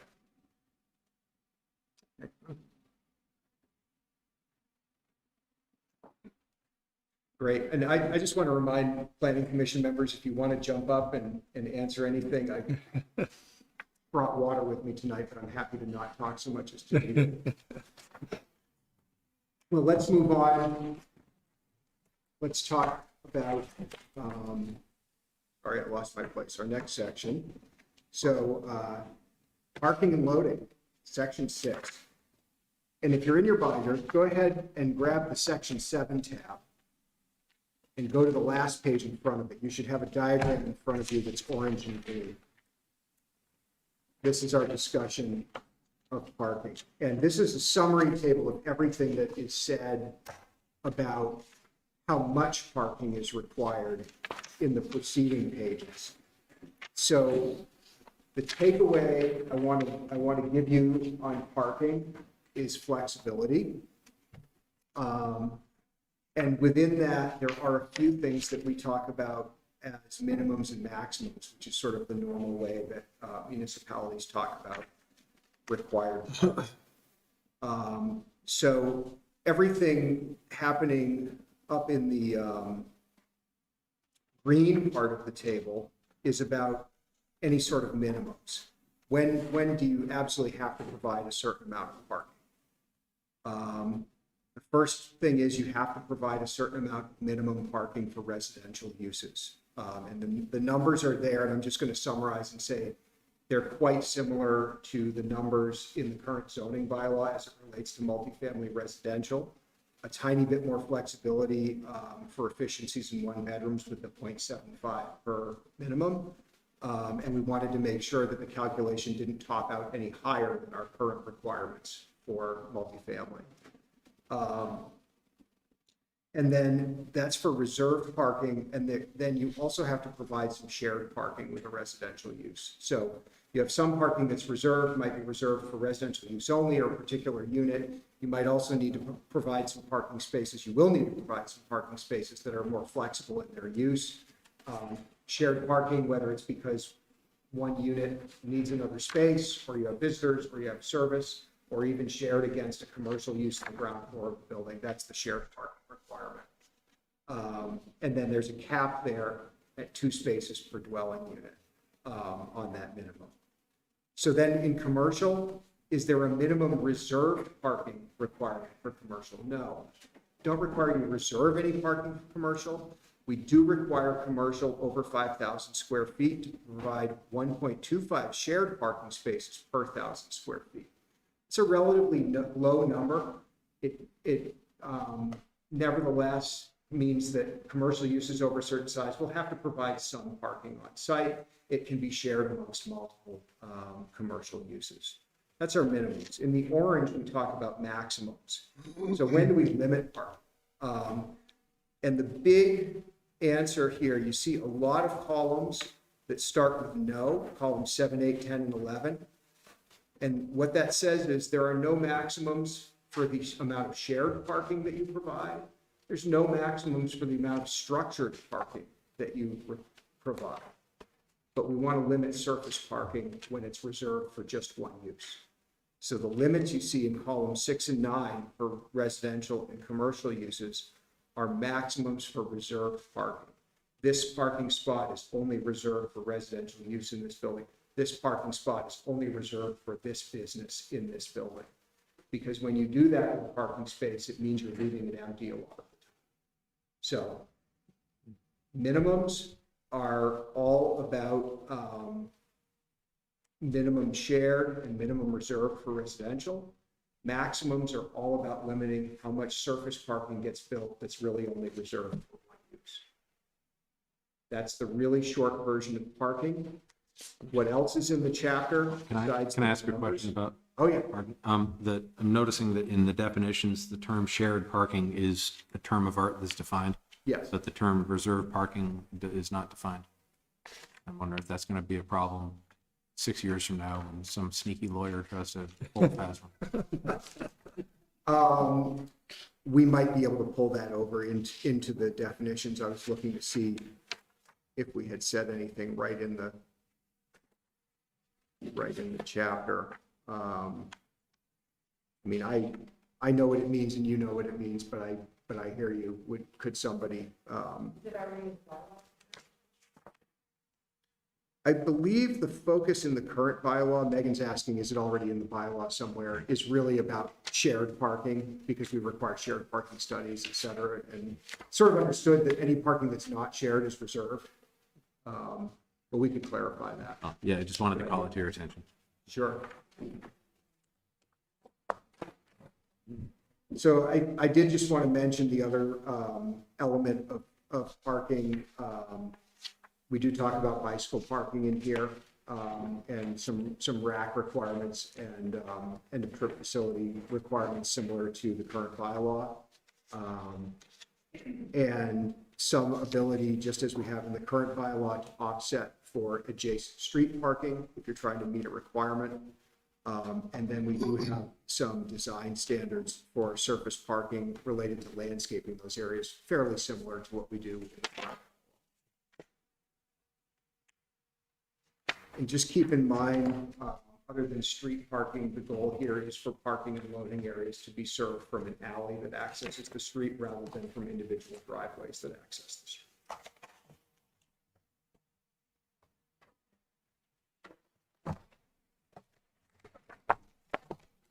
We go on to building function.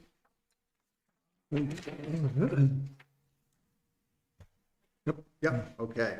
Building function is in chapter 7.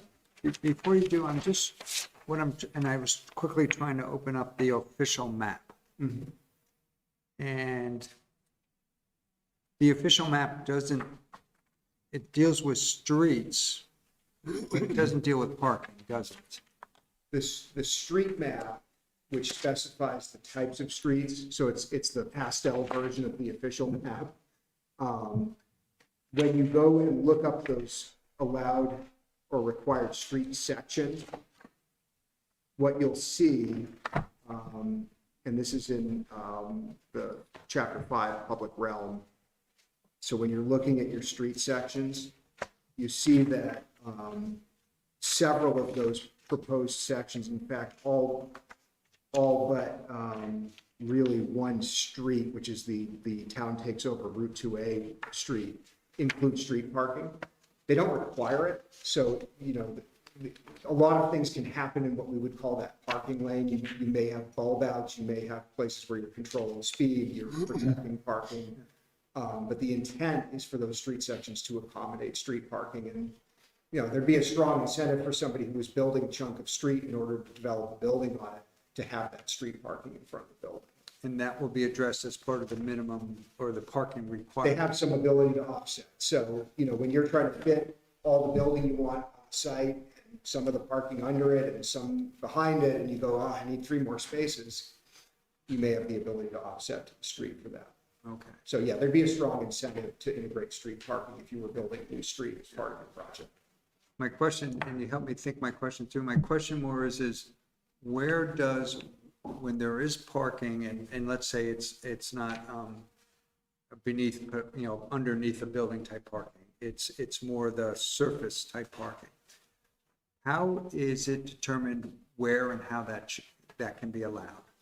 Sure. So spatially on the site where it can be allowed? Right, I get the minimums and the max, and I, to a degree, I get how that works. My question is how does it work in terms of when you're actually looking at a specific parcel? It is determined where that parking goes. That the developer is saying, yep, it's above the min, but below the max, if there is a max. But how do you review it? How does the administrator, who doesn't have to use a DRB, decide that that parking is in the right place? So when you look at your regulating plan map, you see those yellow, orange, red streets. If you look really closely, you'll see a black dashed line right on the edge of those street layouts, because that layout actually includes the full public street right of way plus the dooryard, you know, the front yard setback. And that little black line, that's the build to line where the building's got to go. And if you don't look carefully enough, you won't see that black line. The next line you see coming out into the white space beyond the street is a blue line. That blue line is the parking setback. It is generally 30 feet back from the edge of the build to line. And parking can go on the site behind, on surface, behind that 30-foot setback.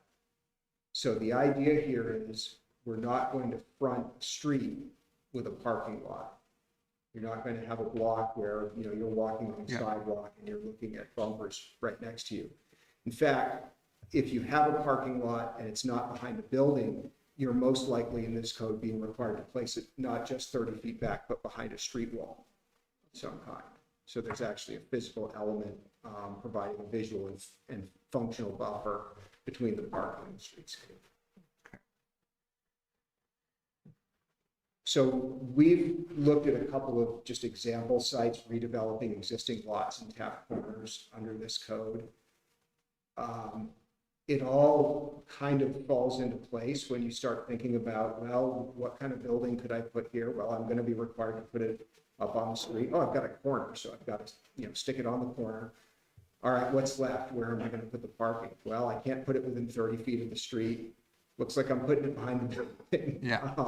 So the prescribed building form standards that we'll talk about a little bit more tonight, including that parking setback on the regulating plan, really drive the siting of the parking.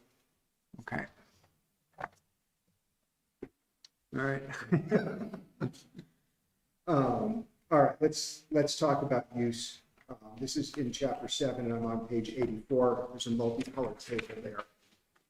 So the color in the column labels here corresponds to the colors on the regulating plan map. So remember, we have a couple of more intense zones. The red is the shop front. The dark orange is the most intense, tallest mixed use zone, all the way down to the yellow, which is our neighborhood zone, our strollable neighborhood, where we're dealing more with the 2-story minimum row home and more residential pattern.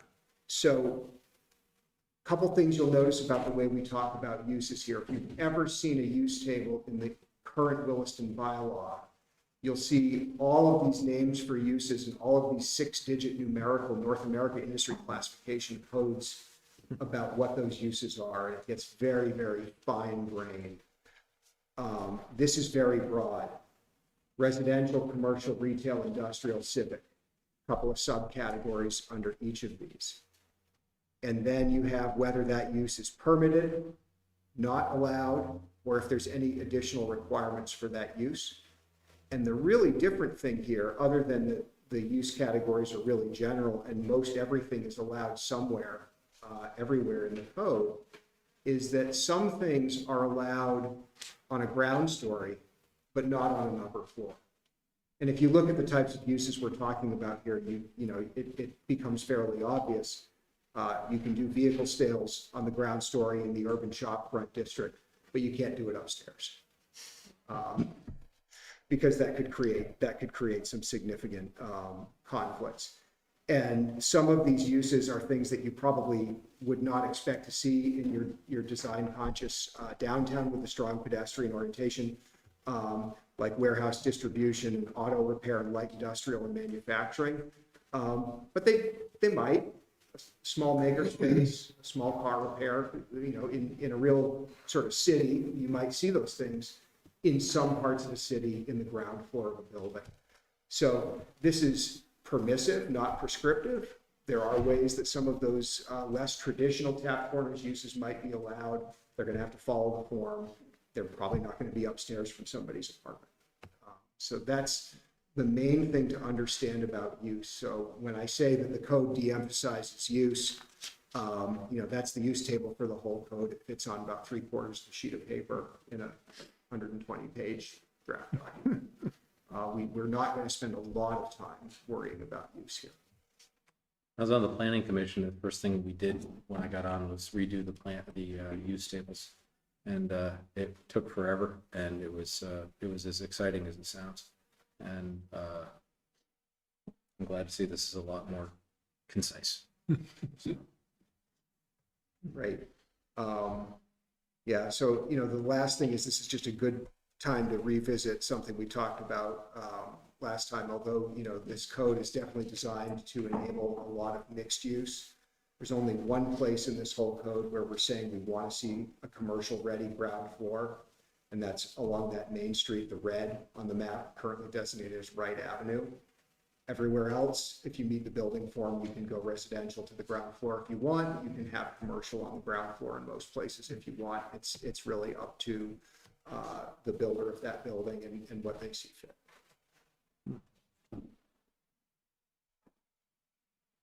So with that, let's talk about building form.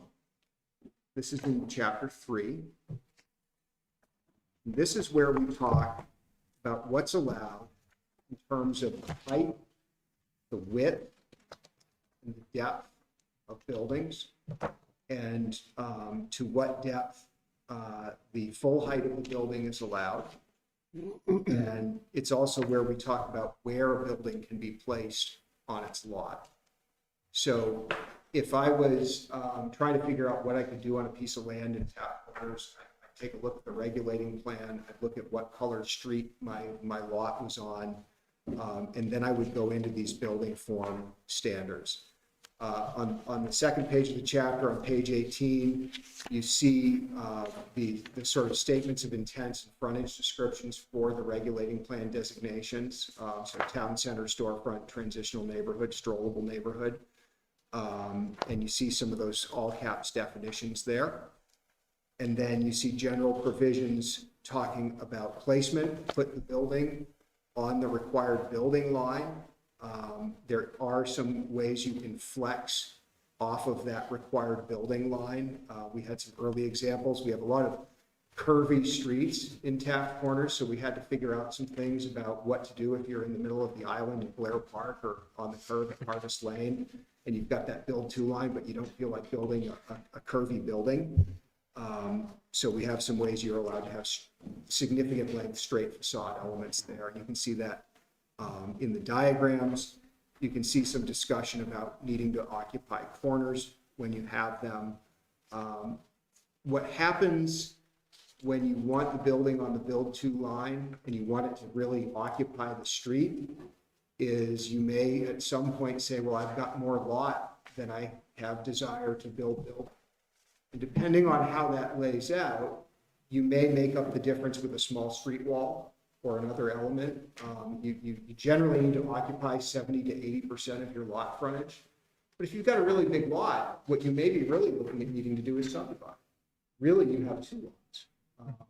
And you might need to go create that with the development you want to do in mind, leaving the other lot in a configuration of significant enough size that it could someday be developed with something else. And that's codified in here.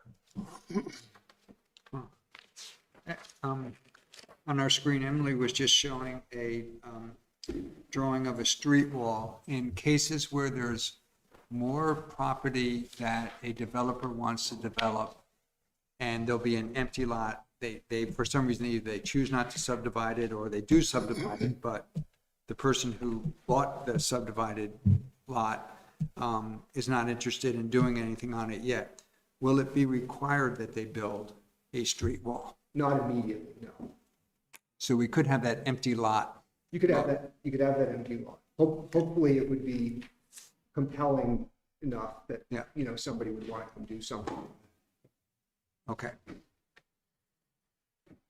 Okay, good, thank All you. right. So also within the building form standards, and I'm on page 20 now, most of item 4, we talk about private open area. This is kind of our form-based code version of open space on small urban lots. So you need to provide a portion of the lot you're developing as private open area. And you can do that in a number of ways. You can do that on the ground. You can do some of it on the roof with a rooftop garden, which is one of our exceptions to the pitched roof architectural requirement. And you can get up to 30% of your required open area in balconies. And I'll come back to balconies toward the end of our building form standard. But you do need to provide open area. The understanding, I think, underpinning this code is that a lot of what is going to be built will be residential. And in addition to our planned public green spaces in the official map, we want to see folks having some green built into their home as well. So we talk a lot about private open area. We touched on street walls. There's emphasis in building form. I'm on page 21 and 6 on requiring that parking be accessed generally from the alley. In other words, de-emphasizing parking visible from the street. And we have some specific standards on 22 related to publicly accessible parking structures. So we had some of those sort of 2070, 2080 vision documents that imagined things like, actual, consolidated paid public parking and how you might deal with something like that in a building form standard. We talk a bit on 23 about how we measure height. You may remember my example of measuring clear height above clear sidewalk, et cetera. Dealing with certain architectural elements like mezzanines, et cetera. And then we talk about elements of the building that are going to be required. My favorite words, fenestration. Because, once you read Shakespeare, you learn that to defenestrate means to throw someone out of a window. At least I think that's where it was either that or watching Braveheart. I'm not sure which one. So fenestration means that you need windows, and that you need windows on your ground story facades. The building has to have some things going on where it relates to the street. We'll talk a little bit about that in architectural standards as well. We talk about facade projections. I'm down on page 24, section 2. There are things that can come out from the front of the building into the dooryard. This is especially useful when you're providing accessibility, ADA ramps, et cetera, to get into the doors of apartments and commercial businesses and things like that. We talk about the incorporation of porches and, as I said, requiring balconies. So balconies happen in 2 ways here. We talked about using them to create private open area that's required. We also require balconies on most facades that face the street. And it's, I believe, in most of our districts, it's 30% of the units have to have a balcony. So in some of our planning commission walkarounds, looking at development in Williston and beyond, there's a feeling that there's a real difference in the kind of neighborhood you create if the apartment is just sort of a big flat wall of often inoperable buildings, very impersonal, very little ability for people to interact with what's going on in the street, versus places where you see buildings with balconies, where there's some life happening out on that balcony. Maybe there's a person, but maybe there's even just chairs and a table and some evidence of it being used. And those balconies do have dimensional requirements that require them to be a true usable space. Last thing I'll talk about before we look at the individual designations, a couple more things. One is the concept on 25 of an attic story. An attic story means that if you have to have that pitched roof on top of your number of stories that you're building, you can use that space for essentially a 3/4 story occupiable space. And there are some rules we have about roof pitch and some rules we have about the proliferation of dormers to make that space work, to make sure that we're not just building just a plain old extra story and pretending it's a roof. It's truly occupiable space in a real pitched roof. We do touch, I'm on 26, on a little bit of flexibility. There's places on the regulating plan where your lot might straddle two different colors. Two different frontage designations. The zoning administrator gets 50 feet of discretion there to move the line to accommodate a development. Beyond that, you'd be amending the bylaw. You'd be coming in and asking to change that. We do have some exemptions from the building form standard provisions for civic buildings. In our looking around, civic buildings, libraries, performance spaces, town halls, courthouses, those often are built in a different way from everything else. They may be more set back with a big courtyard in front of them, or be configured in a different way. And that actually communicates something about sort of their specialness and their function in a place. You can think about, going to a county courthouse that's on a large green, or, museum in Boston where everything's lined up on the street, and then suddenly there's this big promenade you walk into or something like that. So there's some flexibility for civic buildings. Lastly, some things about neighborhood relationship. So when we're stepping down into that more row house configuration where things are smaller scale, there's some rules there about the big building needing to sort of step down toward the places where there are the smaller buildings. So you're not putting the full facade height right up across the street from a much lower allowed facade height.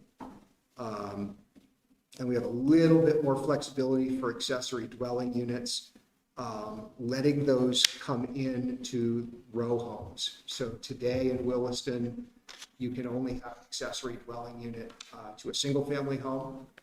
So what this would do is add the flexibility that if we had that row home configuration, those are often built out with a garden level apartment in the basement. And, I can say from inspecting a number of row homes at Finney Crossing, there's a whole bunch of occupiable space in those basement levels that, this would just allow that to be also utilized as an accessory unit if somebody wished. After that, when we look at building form, we're looking at the standards that are specific to each of our frontage types. So remember that this is where you look to learn about the minimum and maximum allowed building heights. And then you'll see these diagrams, called the tofu diagrams, because the buildings are just big white cubes. But in the tofu diagrams, you can see versions of the same lot being developed in different ways, all in accordance with the standards. The green on those diagrams showing how the required private open area is provided. The black line being the build-to line, the blue line being that generally 30-foot back parking setback line. And then the building height showing just in terms of the number of stories stacked up there. So you see different ways that can happen, and then I'm on 29 diagram 4, the placement diagram that just shows where things happen on that site. Just wanted to clarify, yeah, the green is the private open area.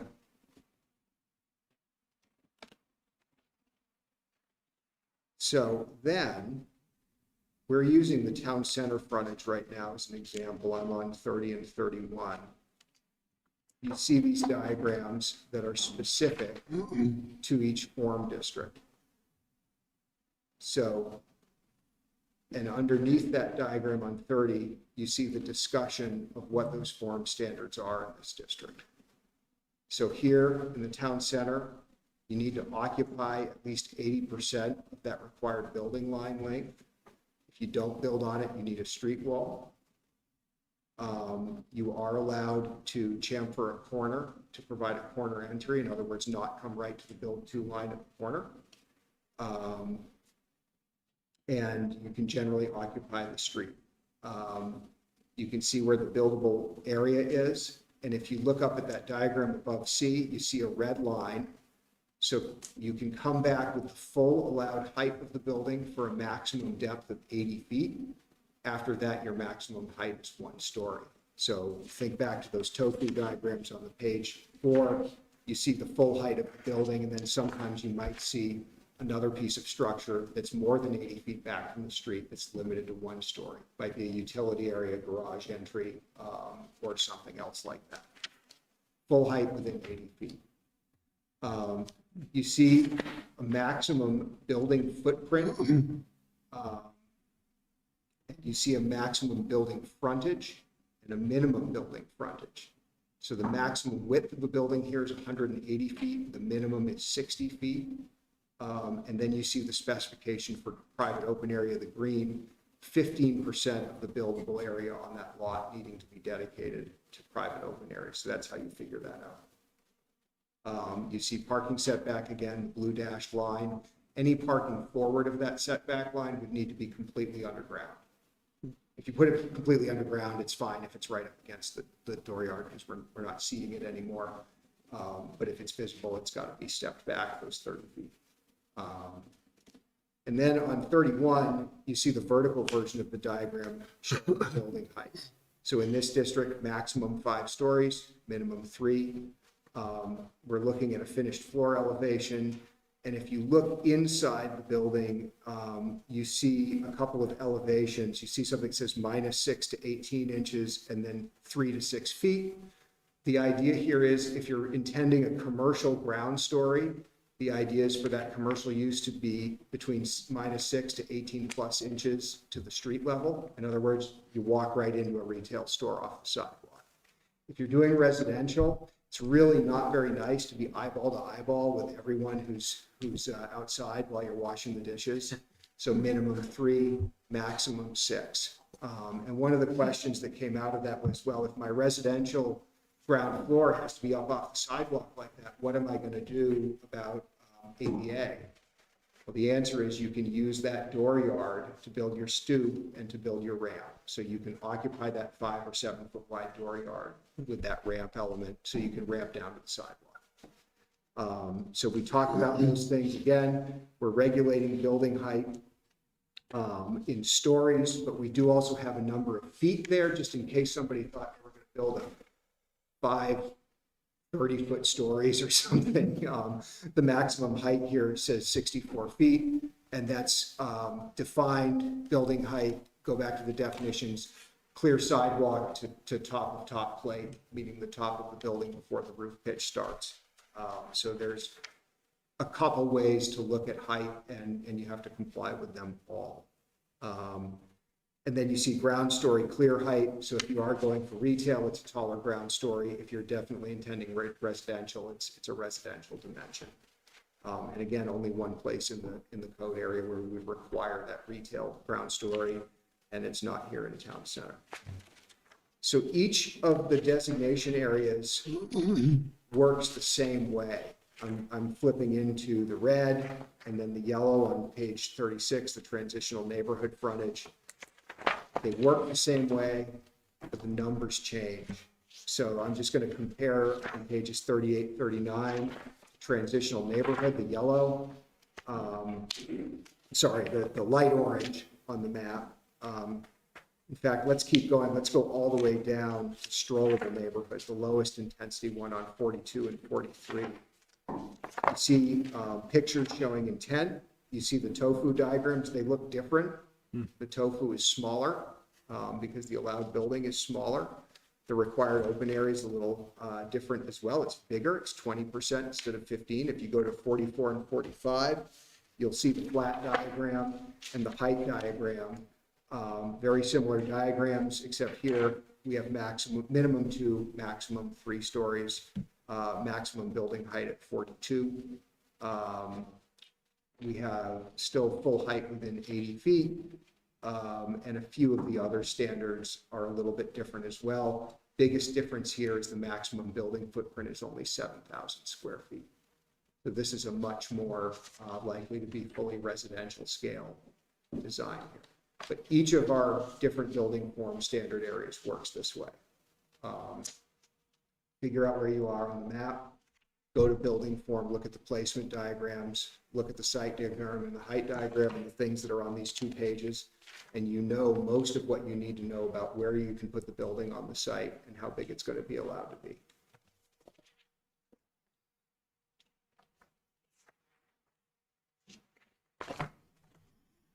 So I'm going to pause there. Some questions, because there's a lot to take on. Questions, thoughts? Wow. I can just say that this is part of why a zoning administrator be able to permit things, be backed up securely with the code, right? It's not just one zoning administrator, it's this code also. So Right. Coming down to these really Yeah. fine-grained level Yeah. details, right? Which we don't have right now. I guess my question is less about all that you presented tonight, because it's a lot, in terms of tab 3, building form standards. Really what I'm interested in is how did we get to these standards and these standards on this part of the map? Is there a relatively quick answer to that? Sure, I can give it a try. So where we are today in most of the growth center in terms of building placement is we have a line in the bylaw that says the setback is, sometimes it's 20 feet from a state highway in most of these districts. Otherwise, the building shall be brought to the sidewalk, wherever that ends up being placed, and there's quite a bit of flexibility in where the sidewalk's placed, and just what brought to the sidewalk means. It's not especially clear. The intent of the current bylaw is very much to do something that looks like this in terms of building placement. A big difference today, Vermont statute, when talking about zoning, just uses the term development. And so for the sake of consistency, we have a lot of statements in our bylaw that say all development is subject to this setback. Well, if you're bringing development to the sidewalk and all development is subject to setback, and parking is a type of development, you can, as in the current Aldi proposal, to pick an example, build a parking lot up on the sidewalk, more or less. You don't have a special setback for that. When you try to do things like, say, parking needs to be behind or beside a building, you start to ask yourself, well, what's front and what's side, and how squishy are those terms when we are on a corner or something like that. So I think, how did we get here? We wanted to refine those things. But let's talk about what I think the biggest difference is, which is the building height. Today, in most of these districts, if you are building either affordable housing or structured parking underneath the building, your maximum height is 56 feet. And that's for the roof. And believe it or not, roof is a somewhat tortured definition all by itself.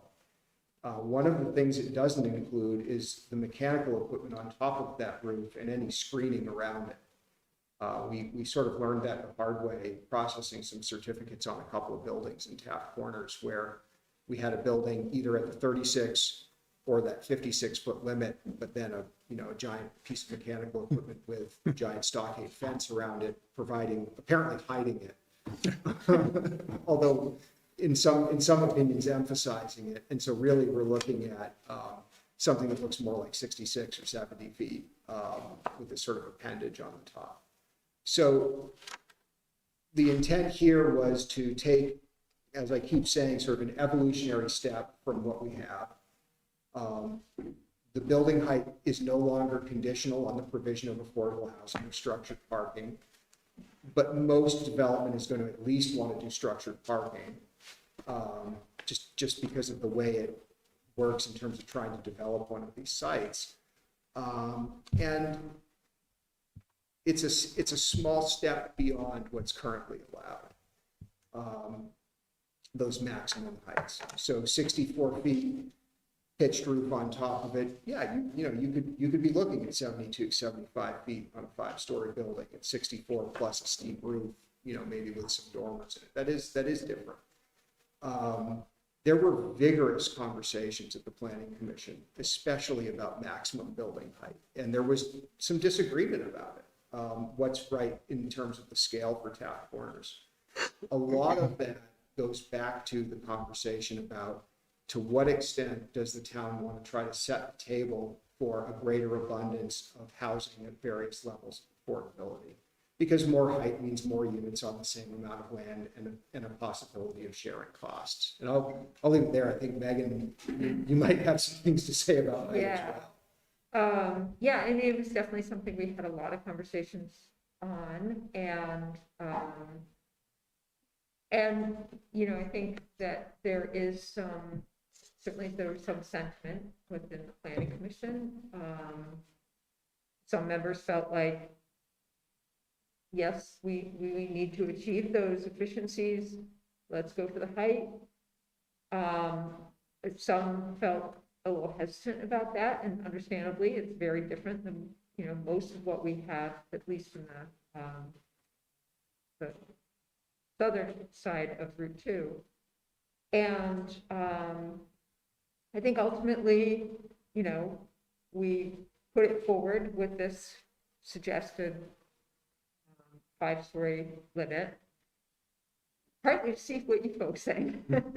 And I want to actually go back to Jeff's question, though, because the way I heard your question was a little different than what Matt interpreted. My reaction to your question about, like, how did we decide what goes where, was to look at the regulating plan. And if you look at the regulating plan, you see this center of high density, right? Particularly in terms of the possibilities of commercial use on Wright Avenue, kind of in the middle of this district. And then gradually going outward from that, you have the dark orange. This is not 100%, consistent, but you've got the darker orange, and then the lighter orange, and then the yellow is essentially Zephyr Road in that area. And so in the way I heard your question was, how do we come up with what goes where? I think that's part of the way I would answer is, well, it's essentially a very, as most, thriving urban places are, it's got a more high intensity use core with a bit of a gradual sort of gradient outward from there. So that allows a lot of different things. It allows some very high value land uses, particularly in that core area. And yet it's also differentiated enough so that there is, a lot of progress made toward our goal of a walkable community. And then, I guess the last thing I'll say about taking a sort of regulating plan approach here is that the location in this sort of gradient of intensity of use and maybe building height to some degree, also allows the sort of differentiation that we as human beings find pleasing, right? So it's not all completely overwhelming in terms of height, but it's also not random. There's a clustered area of taller buildings, in the potential full build out of this, which is up for dispute, but and then, it's kind of logical. There's like, what to expect, because in different parts of the plan, there are different height limits. And so there's going to be some consistency and some gradual changes and predictability as well. So I guess that's a sort of very different take on your question, but maybe between the two of us, you got something out of that. Well, to be honest, again, this is a lot. Yeah. And so I'm not even sure where to begin.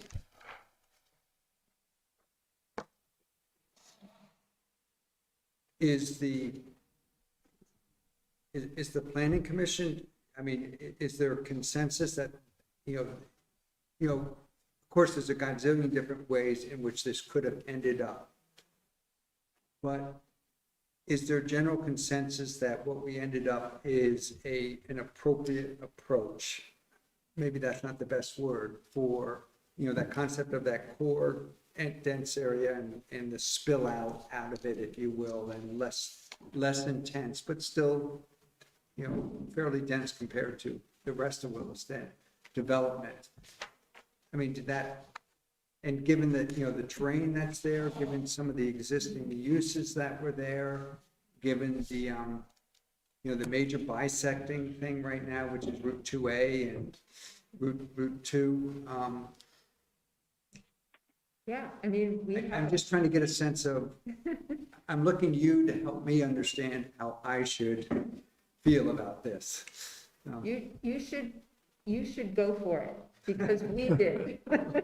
We spent 18 months going through this with a fine-tooth comb, arguing about whether we should include fiberglass in the list of materials for siding or doors, or whether stoop meant that it had a cover on it, or does stoop really mean stairs? We went down to really, really fine levels, but also I think we had a pretty good sense of the overall goals and sense of what it could potentially look like at some point.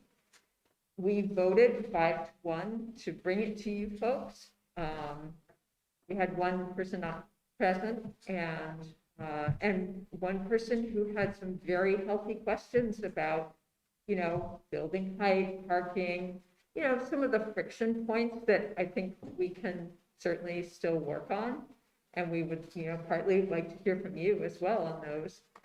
But overwhelmingly, and that person said they were in favor of like most of these things, right? There were a couple details that were kind of hang-ups, but we worked hard on it, and we feel like we have considered the population of Williston, who we are kind of, in a sense, representing at some level.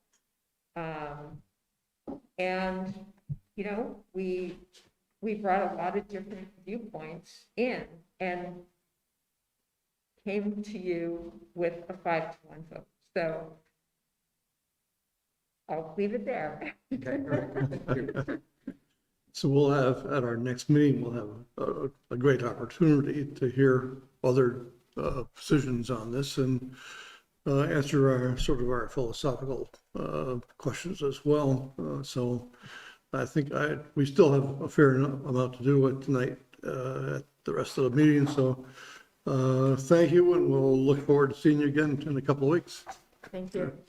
Thanks. Thanks. So, Matt, you're still with us here, and we're going to move on to the wastewater allocation request regarding to encouraging specific development. You've written a very nice memo to us, and if you could give us a brief overview of this, and I presume we have somebody else who will be giving a presentation on this. Yeah, we have some folks from the applicant here tonight.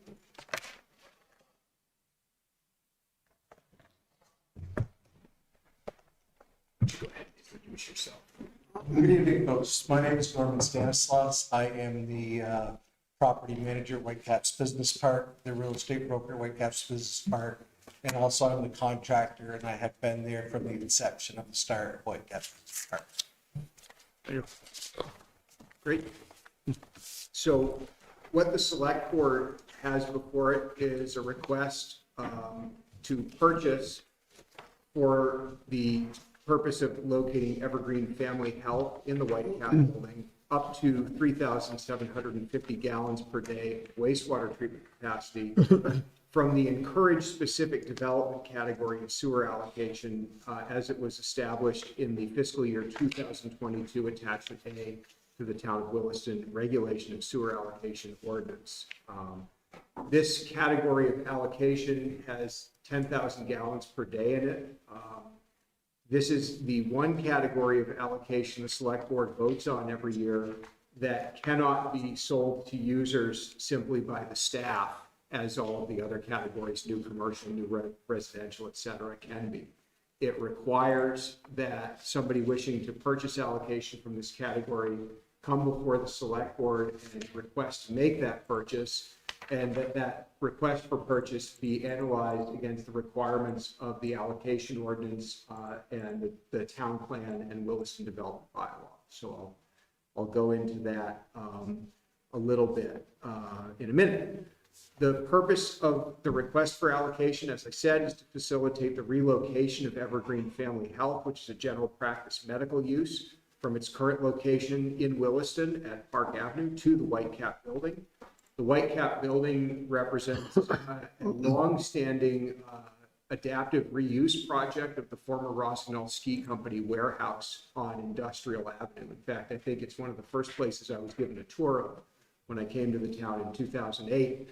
And both in the town plan and Williston's bylaws, there's some specific language I'll talk about that intends to support flexibility for allowed uses in these adaptive reuse type situations, particularly in the industrial zoning district.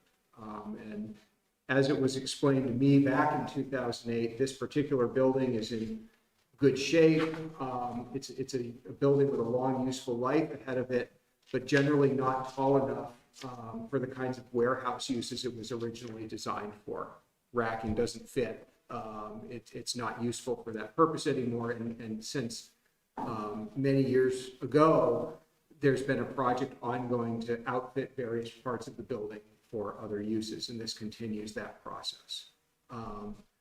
So this would allow the fit up of up to 18,856 square feet in the building, which would support the operation at 32 doctors and nurses and 13 other employees. This adaptive reuse would also place Evergreen Family Health in a building that can support expansion into another 8,600 plus or minus square feet, as shown on the plan that I provided you in your package. So to support the relocation, as shown by the applicant's calculations, which I've attached, 3,742 gallons per day would be needed. To get this project off the ground, the applicant did purchase 1,621 gallons per day from the town out of the new commercial category. They did this in that amount because that was exactly how many gallons per day was remaining in the category for the fiscal year. They bought it all. And hence we find ourselves in a position where we've got a month and change to go in the fiscal year and cannot support any other new commercial, no matter how small, until the turn of the fiscal year.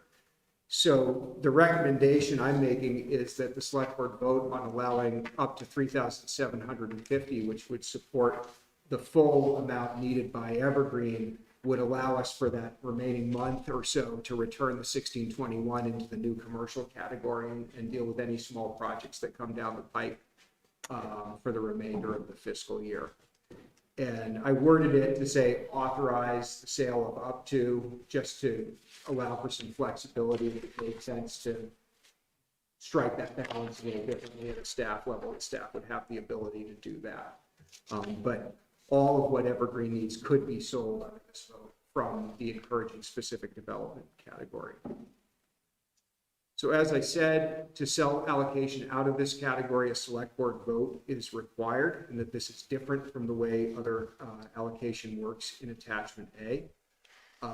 And the allocation ordinance identifies encourage specific types of development, including but not limited to housing for specific populations and major employers and base and export industries.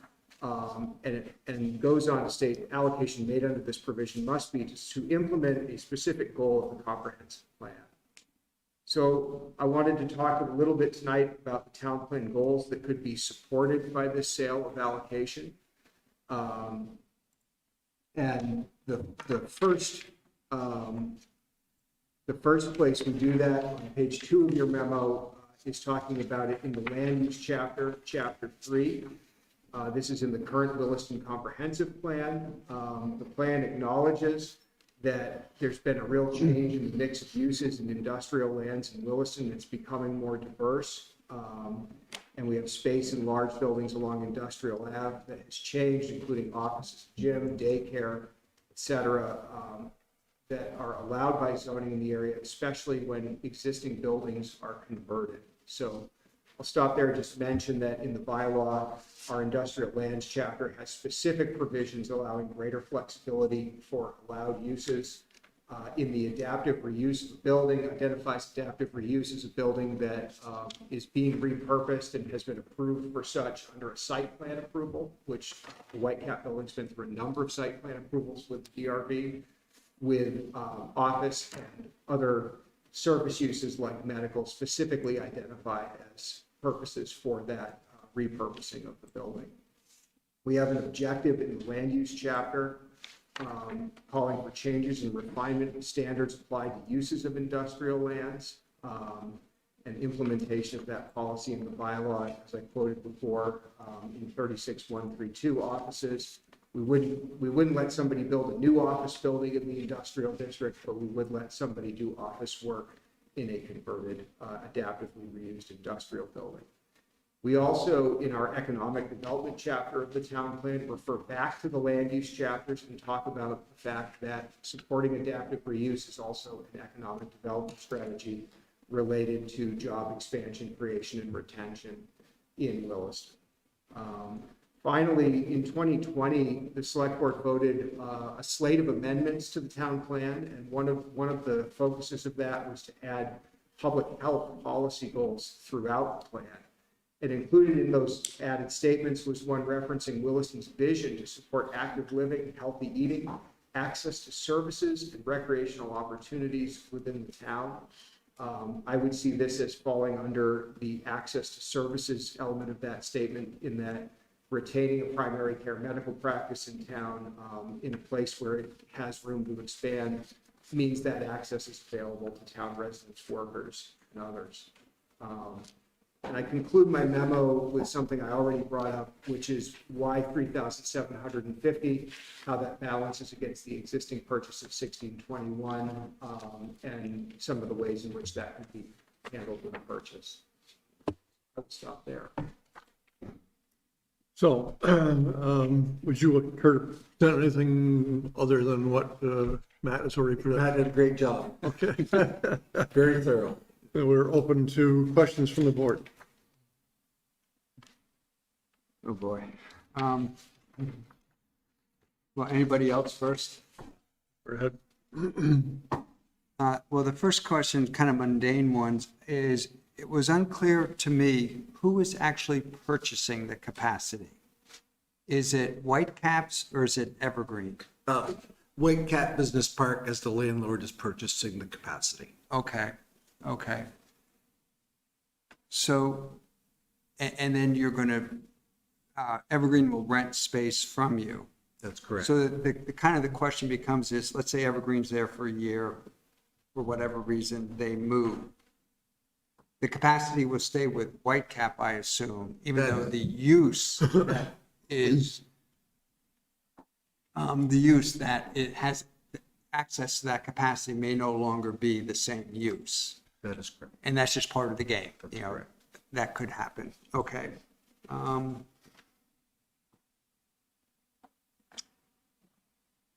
And I guess the same thing with where Evergreen is right now, whatever capacities is associated with their facility on Park Avenue, was it? Park Street?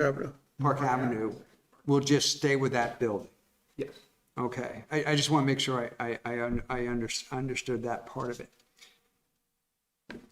The part it gets a little tricky for me is I'm reading under what, you know, we have this, well, actually, first let me go back to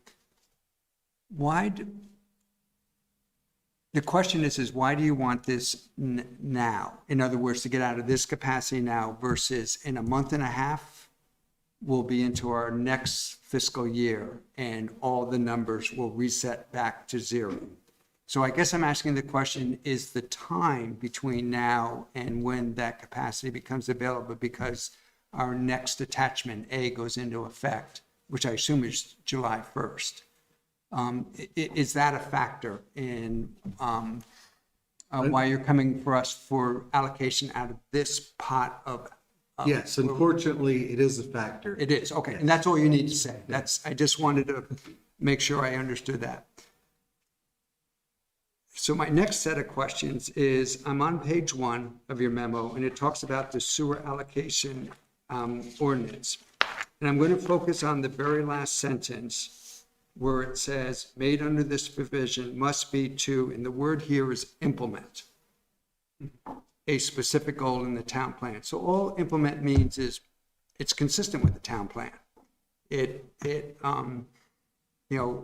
it meets the requirement of town plan. That's how it implements it. I'm on to the next paragraph, which is on the top of page 2, and under the first sentence there, it says, provided the project further identified goals. And that word further, to me, is very different than implement. Further means it takes what's in the town plan and says, these are the goals you need to meet, but you go further than what those goals are. So I guess my question is which is it, implements or furthers? If it's implements, it's very easy. The answer is yes. If it's furthers, then it becomes interpretation. Have you gone further enough? And I hate being in that position. Hey, Jeff, I don't know that I agree with your interpretation of that language. Okay, great. I don't, if something furthers a goal, it can do that by implementing it. It's not like a trap door or something that, well, you gotta go further. I don't think the word further in this context doesn't mean go beyond. It means bring about. Okay. Fair enough. And you and I might differ there, but that, doesn't really matter. My question is let's not take tents. I didn't mean it like that. But further means, further and implement have the same meaning. Why do we even have this category of 10,000 gallons? Because anybody who meets the town plan would get it under commercial or under this category. I've never understood that. Because we put no real requirements, it really doesn't need to do anything except meet the town plan, which it has to in order to get capacity no matter what. I've never understood that. Does that make sense, that kind of question I have? It does. We might as well just say this 10,000 gallons is available to anybody who meets the town plan. Doesn't matter if it's, well, I guess we could say residential versus non-residential, but I've never understand where we make people jump through the hoop of demonstrating they're doing what we know they're already doing. Well, the first thing I'll say is struggling through the ordinance in order to write this memo has never made me want to help somebody revise an ordinance more. It's getting Next year, relatively old. let's do it next year. And there are some language differences that I think help connect it better Yeah. to the town plan. To answer your question about implement versus further, implement in the ordinance, further is a word choice in your attachment A memo. So if they are different, I would say implement control. If they're not, then we don't have to worry about it. But furthers the goal of the town plan was either myself or my predecessor just trying to summarize what it said in 5.3 in the allocation ordinance. I think though your question of, well, everything should be achieving a town plan. So why have discretion over any of the allocation at all? I think the intent there is that, what I read into it, is that there was an anticipation in the ordinance that sometimes all of the allocation in the needed category would be sold before the fiscal year had ended, or somebody would have a project so large that they really needed more than the select board just wanted to go ahead and budget and allow it to be sold over the counter. So in the case of Keurig Green Mountain, wanting to come in and purchase all 10,000 gallons per day, that's somebody coming to you saying, I'd like to buy a year's worth of residential growth in Williston and put it into my factory. So that there might be a holdback and some decision-making on the part of the select board about some of this. I can kind of understand where that comes from. I do think the ordinance could be at some point looked at in terms of what would the board really like discretion over at that point, and should there even be a number on it, or should it just be, if you want something that's not in attachment A, you've got to come talk to us. Yeah. Right. It's a sort of a self-imposed limit. Yeah. But I do think also, we have uses that meet zoning that go in and buy capacity that don't necessarily really achieve or move along any particular town goal.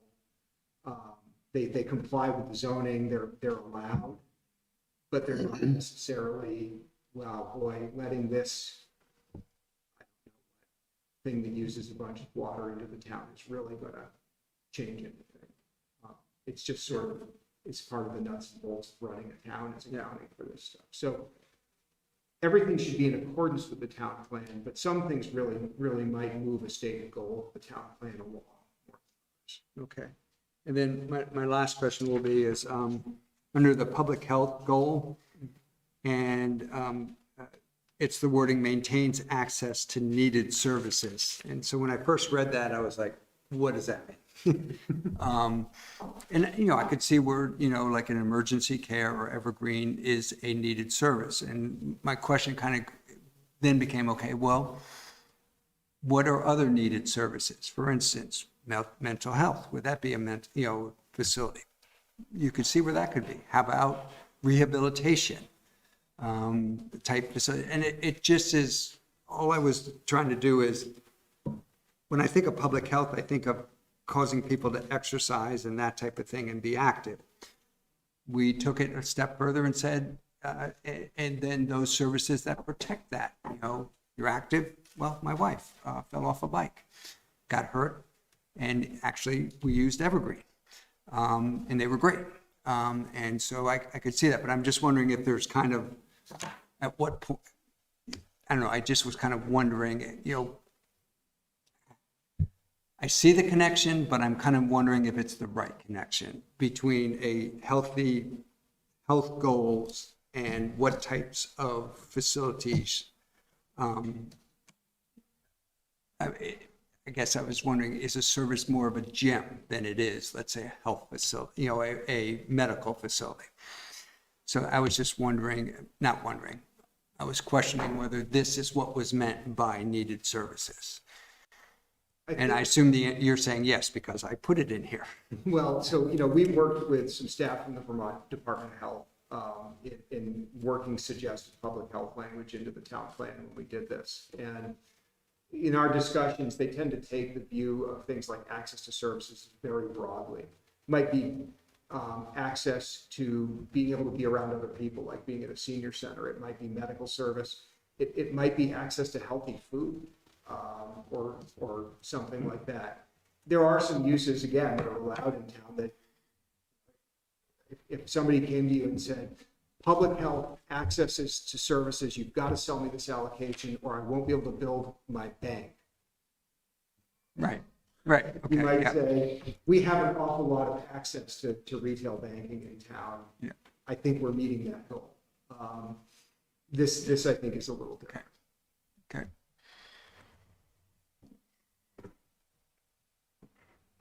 Yeah. Other questions?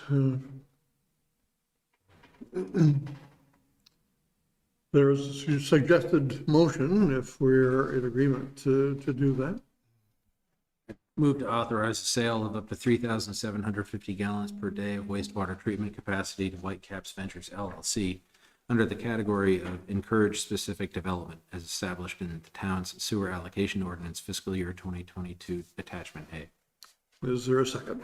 Second. Is there a discussion on the motion? Well, I guess the only thing is I'll concur with the experts that include, I think that was the word, include and further are the same. Implement and further are the same. Have the same meaning in this context. Any further discussion? If not, all those in favor of the motion say aye. Aye. Hi.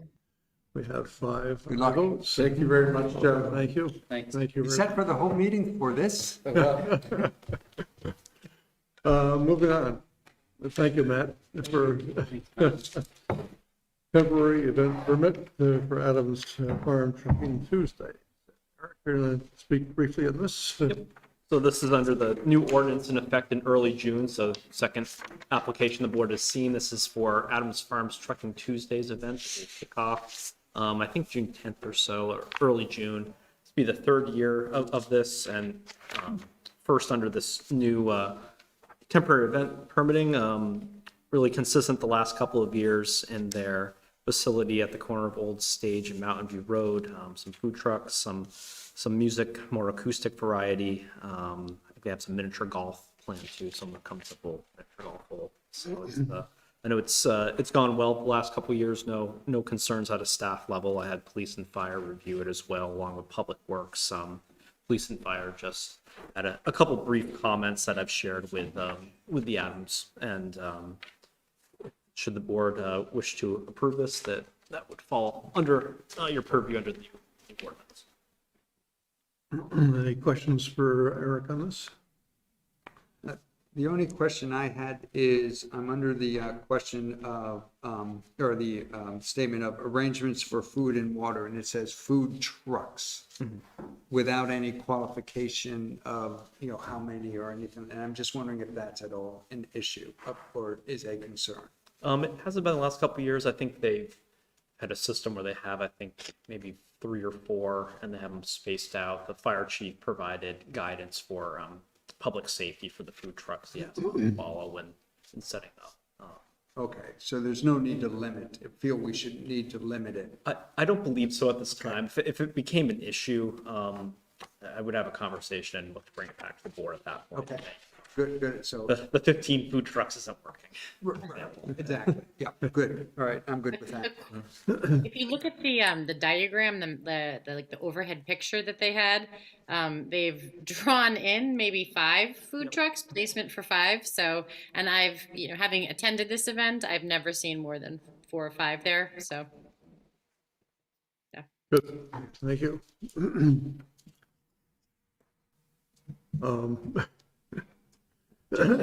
Just an observation is these types of events, sometimes their demise is their own success, if you will. It gets popular, and as it gets more popular, you need more food trucks, you need, you can, but I think Eric's answered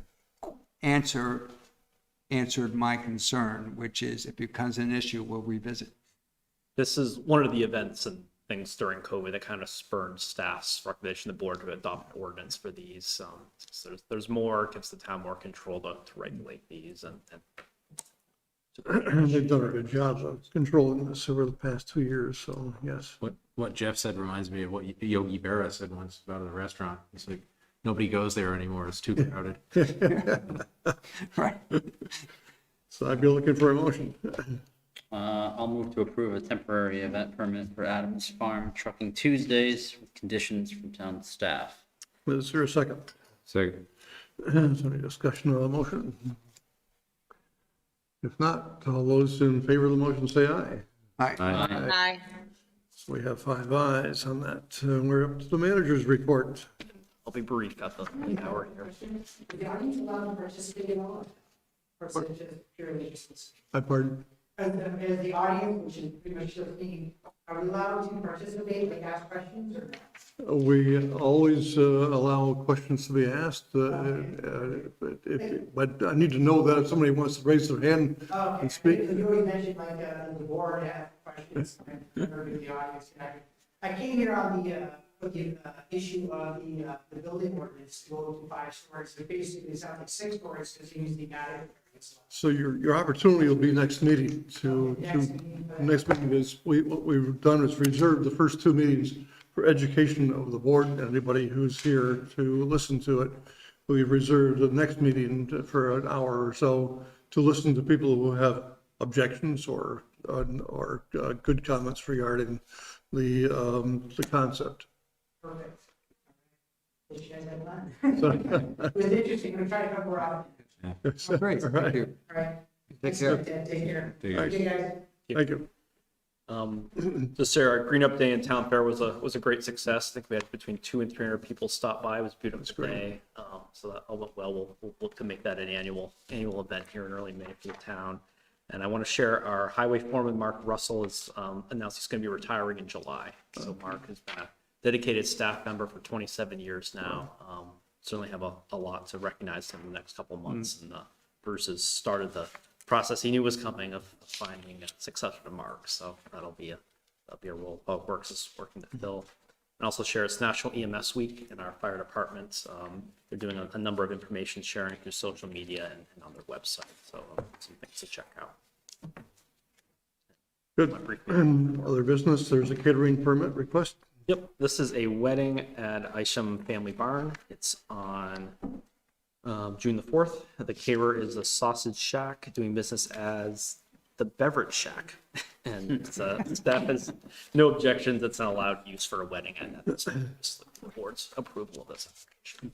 I just want to make sure I heard that right. It's the Sausage Shack that's doing business as the Beverage Shack? Yep. The business name is Sausage Shack LLC. Okay. A spin-off. If there's no questions, then I'm looking for a motion. So moved. Is there a second? Second. Any discussion on the motion? If not, all those in favor of the motion say aye. Aye. Aye. So we have 5 aye votes. Is there any other business to be brought forward tonight? Hearing none, we are adjourned.